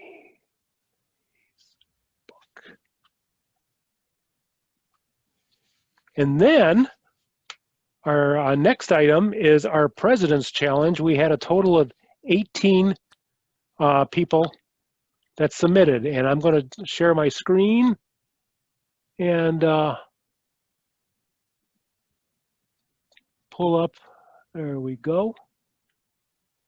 Minimize that. Let's get to the pictures of all of them.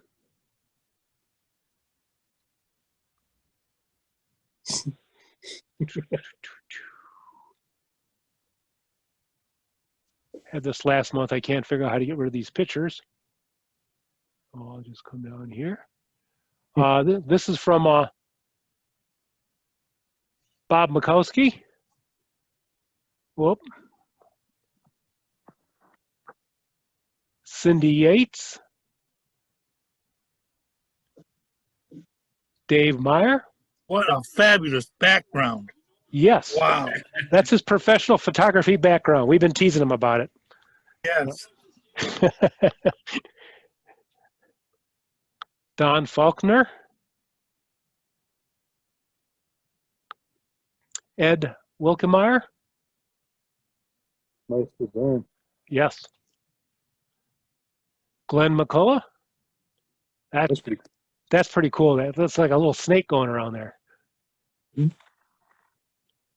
Jim Lindsay. Kathleen Gardner. Matt Gasper. Mike Foydell. Mike Lanham. Mike Lenaway. We have a lot of Mikes and Pauls in our club. Paul Johnson. Any comments on that? Paul Newberger. Paul Schultz. Phil Stevens.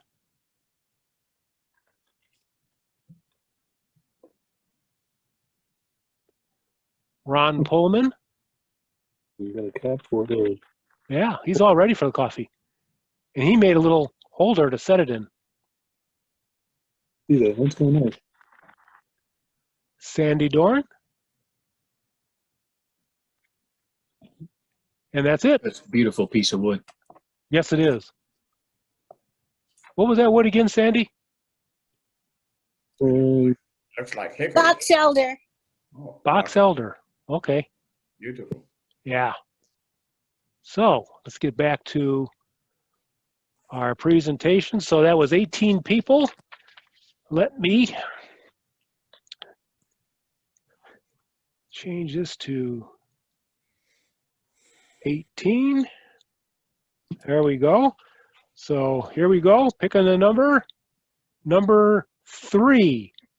Dave Meyer, you won a gift certificate for Craft Supply. So you can spend another couple $100. Yes. They sell photo backgrounds for him.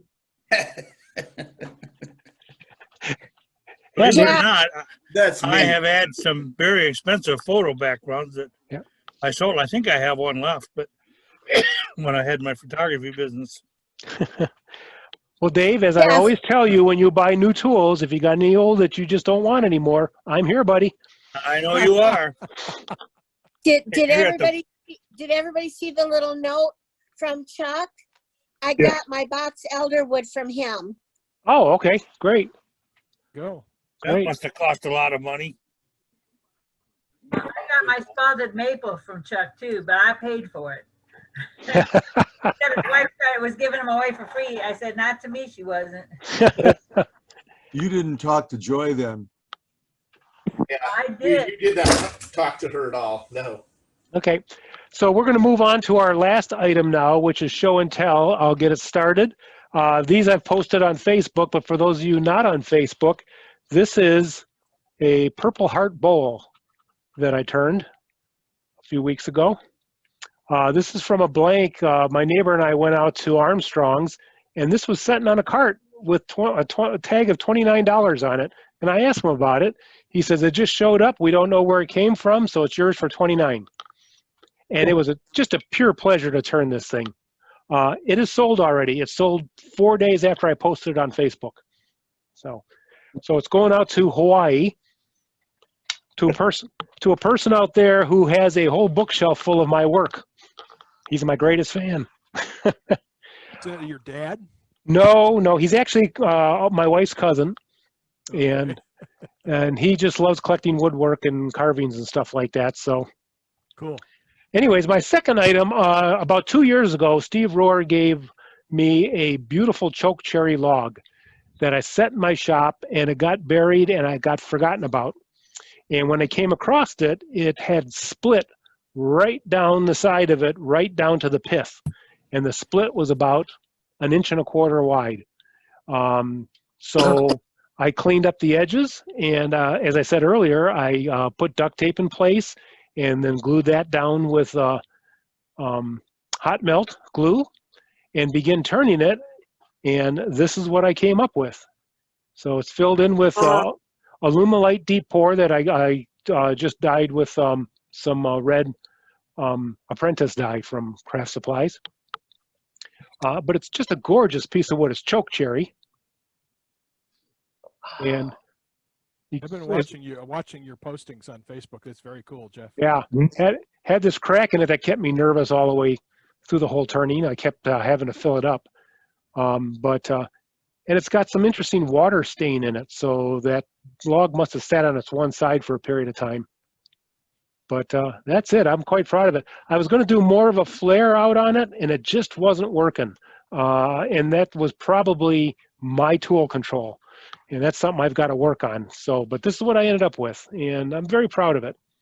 Yeah. And I think my wife's cousin's going to buy this one too. So, Hey, Jeff. Want to share his name? Gary Simons. Hey, whatever it takes to get the bank account up. Jeff? What did you use to fill that crack, Jeff? Brown Starbond super glue. Okay. Which I'm not as crazy about the brown as I am the black. I think the black is a little bit more characteristic and more of a drastic change in color. But it did the trick. Excuse me, with that deep pour aluminite, you Yep. don't need a pressure pot. No, no. You can go up to, I think it's 2.5 inches deep with it. I've made a couple bottle stopper blanks that were 2 inches deep, and the only trick with it is it's got to set for about 3 days before it's fully hardened. Then they say, you know, it's best to, you know, wait a 5th day before you turn it. But it's really easy to work with. It's good stuff. That, along with, I also use that glaze coat that you can get from Lowe's for $29. That's a really good resin to work with and turn. So, Thank you. okay, anybody got something for show and tell? State your name and we'll find you. Robbo. Robbo, let's find you here. There you are. Okay, you're spotlighted. I just finished turning 200 of those. Wow. Table lamps. All bored straight through. Wow. Wow. That was one day's worth of work, right? It was actually spread over 2 weeks, but she only wanted them in 20. But yeah, I'd probably finish 100 in a day, I'd say. Wow.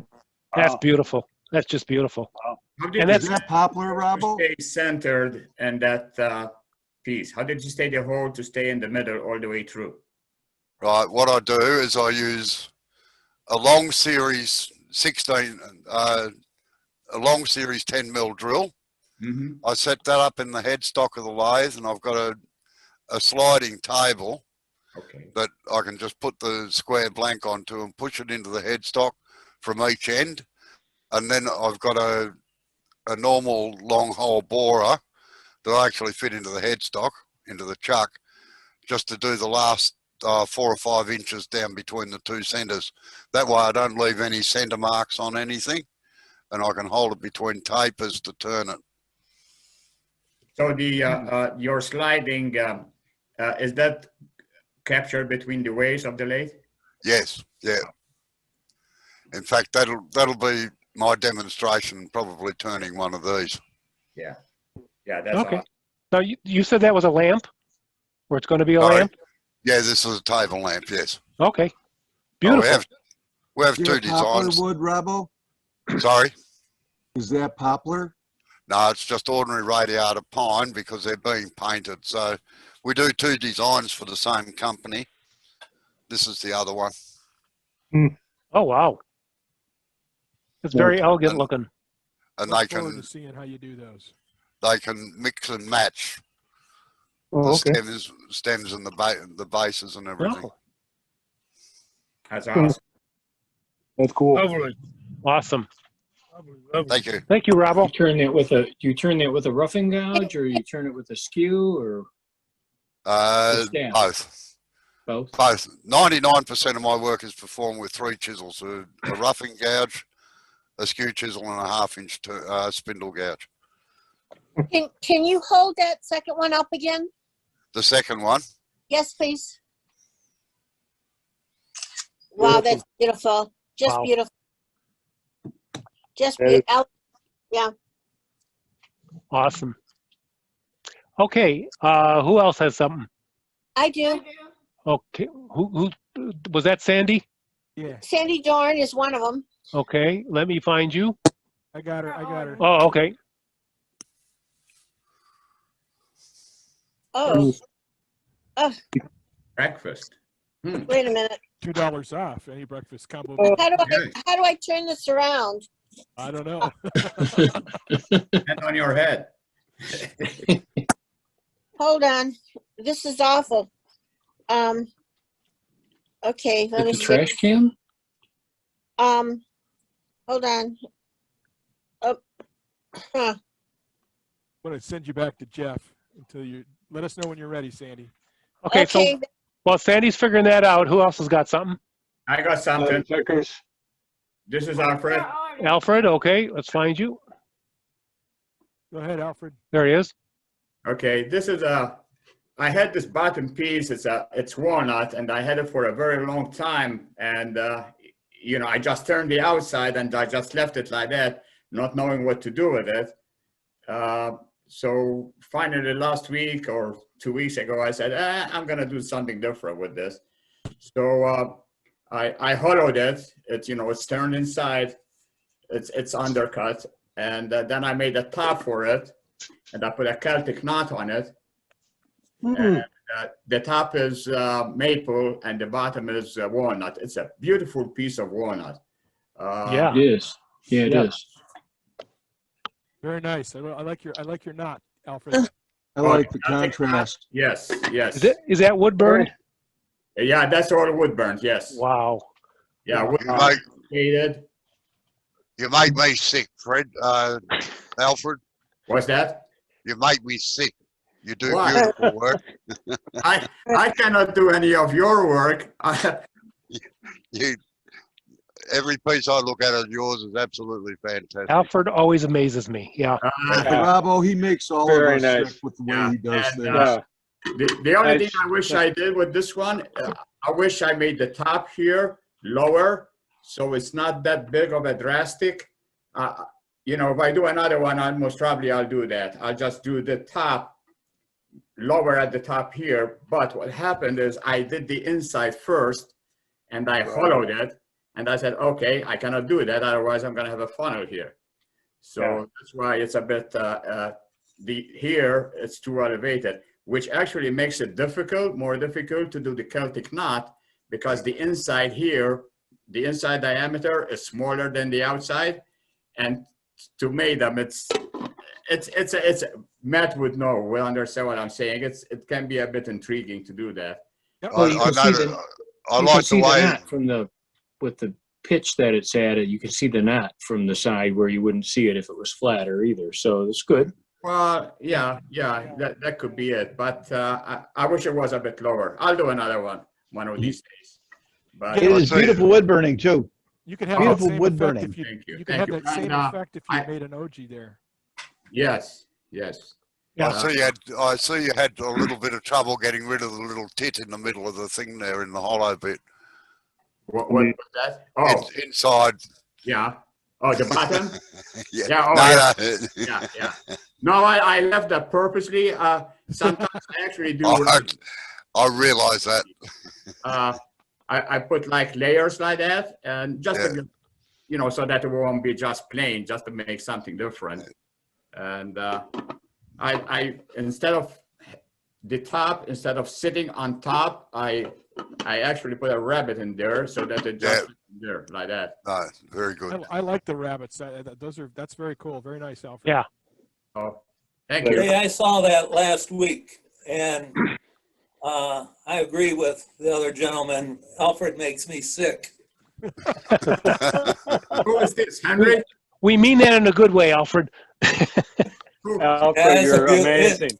It's a beautiful piece. I don't know how he keeps his hand steady. I like to challenge myself. When I see stuff, I like to work on it, and I try and make it as best as I can. And, it's just patience and practice. That's what I see. It just takes time, practice. It's like Ray Fraser said one time. He said, when you do 100 bows, come back to me. Yeah, right. So, there's five ways you become a good wood turner. It's practice, and then you do another lots of practice and practice. Exactly. Yeah. Right. Like when I start turning, you always have to remember, the 45, and the stance on your feet, shoulder width, and all that. And the more you practice, you don't think any about that. You just put and your bowl guard, if you're doing just at the right angle without even thinking about it. And that's all comes from practice. It's not because you're a good wood turner. It just comes natural, when you do so much of it. Yeah. Well, thank you, Alfred. That was a beautiful piece. Oh, thank you. Sandy, have you got it figured out yet? Yeah, I was cooking, so I had it propped up on the garbage can. But I'm back to my table now. So I've got this. This is my iris I carved. Wow. This is, I tried my hand at captive ring. So this one's actually captivated. These I didn't work out so great because they will actually leave the building. You made a couple bracelets. Yeah, Yeah, there we go. so that's my first attempt at captive ring. Well, they're beautiful. Good Absolute job. beautiful Very good. piece. Very Thank nice. you. Anybody else? I've got a few things. Yep, Howard. I've got a piece. Okay, well, I heard a lady's voice say I do. They're ordering. Okay, let's see if we can find you.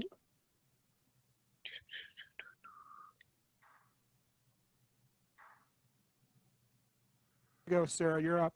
Oh, there she is. This is my first attempt at a bowl. Very nice. Very nice. Very nice. I wish my first bowl looked like that. Yeah. Yeah, absolutely. Very good. Thank you. Very nice. Yeah, Okay.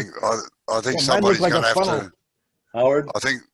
I think somebody's going to have to watch their lathe because it's going to be taken off them. I think. Okay, who else do we have? Howard. Tom Vickers. Rick Williams. Howard. I heard Howard and then Tom. Okay, let's do Howard, then we'll come to Tom. All right, go Howard. Piece of box elder and the hole, and filled it up with some epoxy, and it's just box elder's a great wood to carve to go. I'm in this meeting and you're on the phone. You're on the microphone, please. Okay. Okay. Beautiful piece. Beautiful piece. Thanks. It's finished with multiple coats. It's a combination of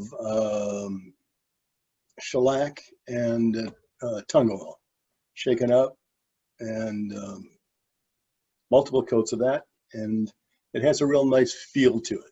You know, it has a really soft feel to it. Now, how Not do you mix plasticky. that? What ratio do you mix that at? I believe it was 1-to-1. 1-to-1. Okay. Yeah. And do you apply it with a rag, or how do you apply it? Yeah, I just apply it with a rag on the lathe, and So I do you can apply friction- multiple coats. Do you because friction it? Do you use friction with the heat? Yeah. And how many coats? Probably 4. Oh, that's You can not do it. You can do it in an hour. Yeah. Oh, And- it drives it. And then you Oh, do it all in one shot, or do you have to do it again the next day? Keep it on, or I bring it back on the lathe and do a final wax on. Okay, okay. Howard, you could put some nice legs on that. I could. Yeah, it's already perfect have it for it. carved out. Yeah. It's already perfect for it. Right. And now I know how to do them. You Got your the challenge already made, pretty much. Yeah. I could just like put tape on it and there you be go. there. Yeah. Show it to you and take the picture and it's done. Yeah. That's cool. I like that. That looks like a calabash, right? The way it turns in? Yeah. Yeah. Yeah, there's a kind of calabash and there's a soft, I'll put it against the dark. So Yes, I see it. Yeah. there's an edge to it here, a soft edge. Yeah. Nice. Absolutely beautiful. Yeah. Nice piece of wood. Helps a lot. Very good. Thank you. Okay, next we have Tom Vickers. He's waited patiently. Oh, that's all right. I'm enjoying everyone's work. It's amazing. What's the talent in this club just blows me away. It's great. Yeah. Yep. This came from a piece of darn if I know wood. It was a log I had in the garage, and turned it out. Lift it up, Tom. what oh, can you guys see it? Is it Yes. There we go. too bright? Yeah. Yeah, it's a natural edge. First or second time I've tried something with a natural edge. Kind of a spaceship kind of looking thing. But yeah, I thought it came out okay. Kind of followed the contour a little bit, although I didn't get it real sharp there. Just finished it with a couple of coats of shellac, clear shellac, and kind of finished up.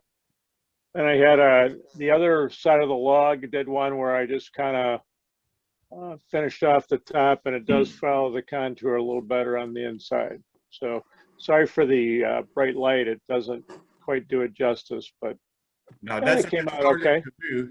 It's a bit harder to do because, you have a small opening there to be able to Right. hollow that. Yeah, it makes it a bit harder. What tool did you use to hollow that?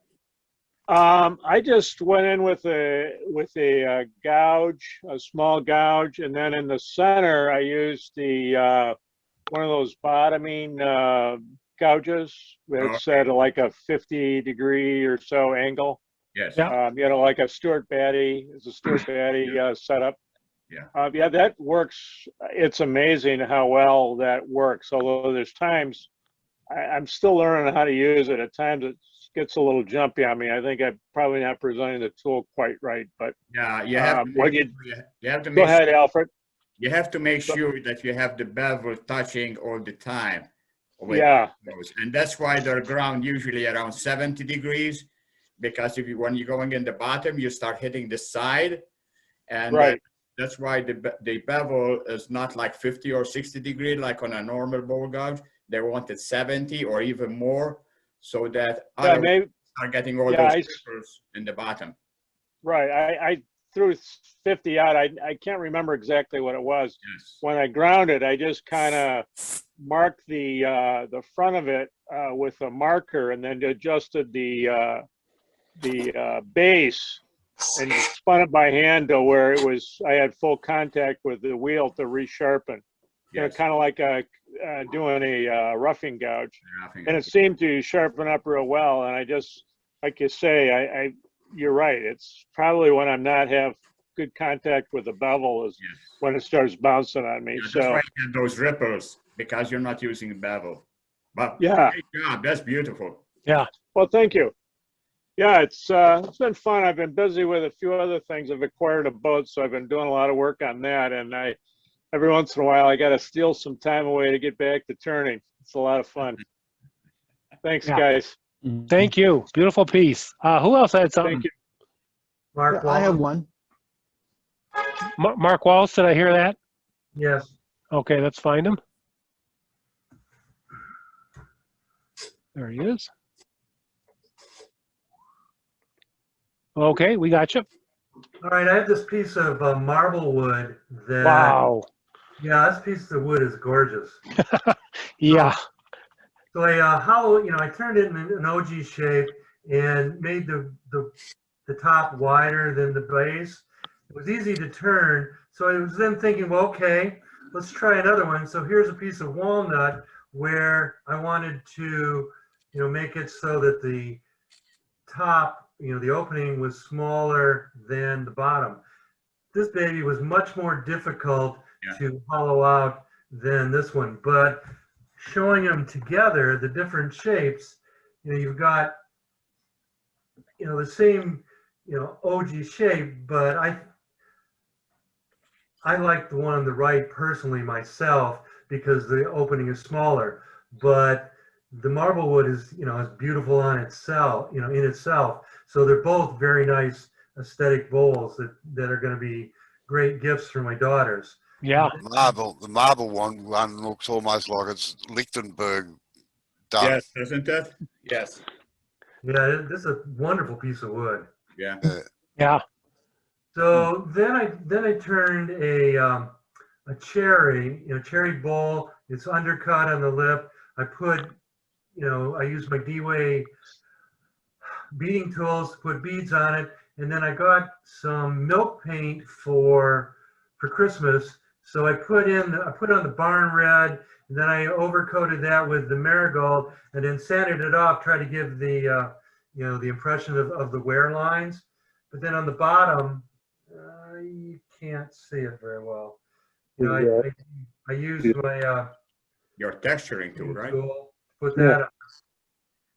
Then here's another one, a platter that I did.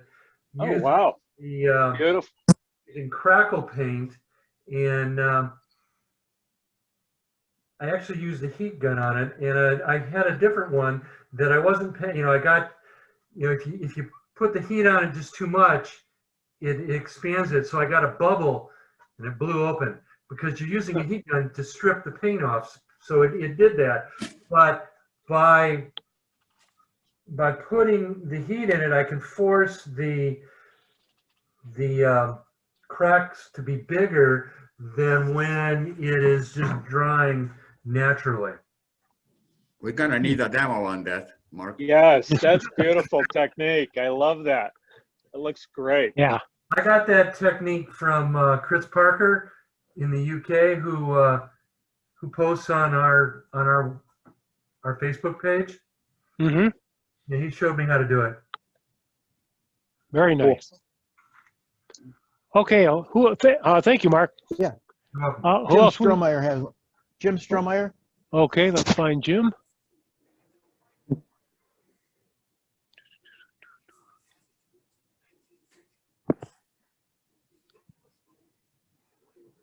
There he is. 1 second, Jim. Okay, we got you. Ah, well, my workshop's kind of a mess in the background, but that's where I'm sitting. So, this is a bowl that I've made out of maple, and it actually came from the tree from my old neighbors. They lived in their home for well over 40 years, and they've moved on now to retirement home. But then the home's been sold, and as the tree and everything was getting cut and torn down, I managed to talk to the loggers and ask them to give me a couple pieces. So he loaded a few branches onto his little skid loader and drove it across to my backyard for me. Nice. So I know, and this is one of the first bowls that I've made, and of course I put a little wood-burned little inscription in there for me. It's probably backwards from what you're seeing, but it just says that it's from their maple tree from their backyard, and I had fun doing it. I kind of had to speed dry it a bit with my microwave to get it cured up because I wanted to be able to get it to them before forever, but it's still taking time. But I had a lot of fun with it. Some issues and problems, and I learned a whole lot more about finishing and things that you don't do because I had to strip it out and redo it a couple of times. But I finally got it, and it is ready to deliver. And I talked to the lady, and she almost was in tears, just knowing that I cared and that I made something out of their tree. There was something that they can have to keep. So yeah, I think that was a win. Yeah, beautiful job. Beautiful. Very nice. And I love the grain. That's why I keep turning a little bit. You can see I have some others that are started that are they're curing. They have more of the grain all the way across the bottom. So Right. we'll see how those look when they get them done. Yeah. Beautiful. Nice work. Nice work. Thank Very you. nice. Okay, who else we got? I have something, Jim. Jeff, I have something. And who was that? It's Paul. Paul. Okay. Let me see if I can I'm going to find try you. this as long as my camera goes. Okay. Hold on a second. There you go. Gotcha. Okay, again, one of the spaceships. It just happened that this turned out the way it was. I wasn't planning on it. And I don't know if you can see it or not, but it's cracked all over the place, and I'm trying to repair it. I don't want to throw it out. And I put a piece of black walnut on the bottom, and it's natural edge up on top. And I'm probably going to put a finial up here. And it's all hollowed out. I did it with my Jameson system and a couple carbides. So it's probably doesn't weigh 10 ounces. Very nice. That's cool. And of course, I have a lot of epoxy in it. Yeah. And there's going to be some more. I just can't see to throw this piece out. It just happened that this is what the log said it wanted to be. Exactly. And that happens a lot. The wood will tell you. So this is mine for the week. And there goes my camera. There goes your camera. Oh, thank you, Paul. Very Great nice. work. Very nice, Paul. Looks great. Who else has something? Rick Williams. Rick Williams. Okay, let's see if I can find you. While you're looking, Jim, I like your bowl. Thank you. Excuse me?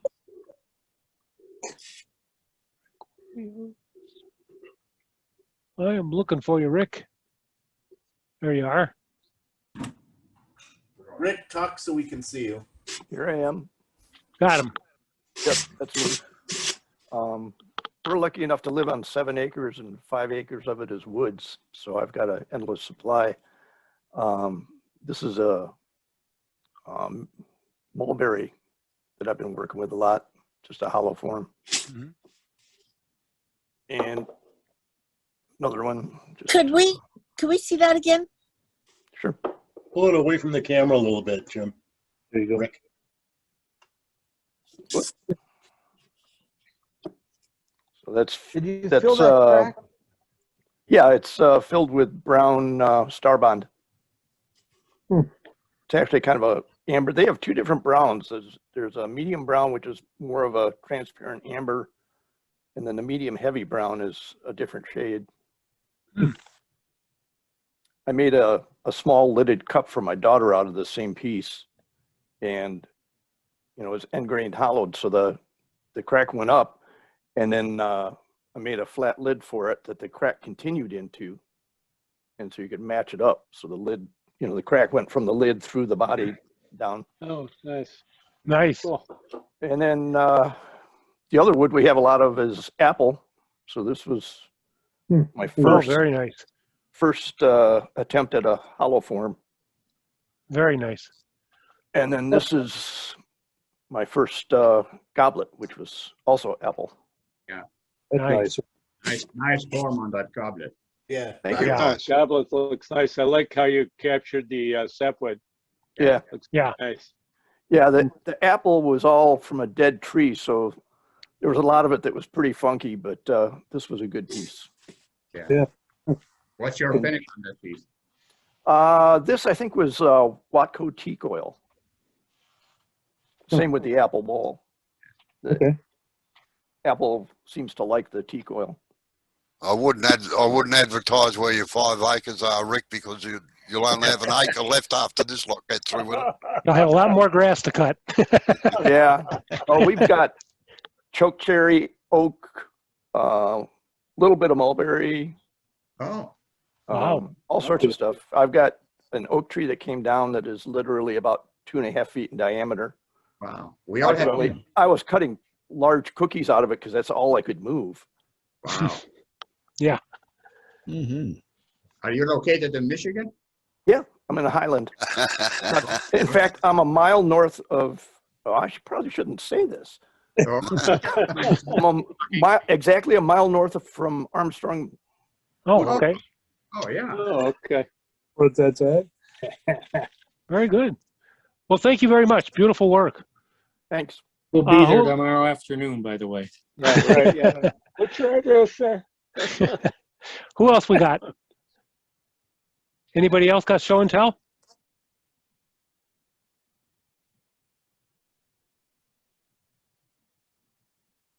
Okay, let me spotlight me. Okay, well, that wraps it up for our February meeting. I'm so glad everybody was able to make it today, and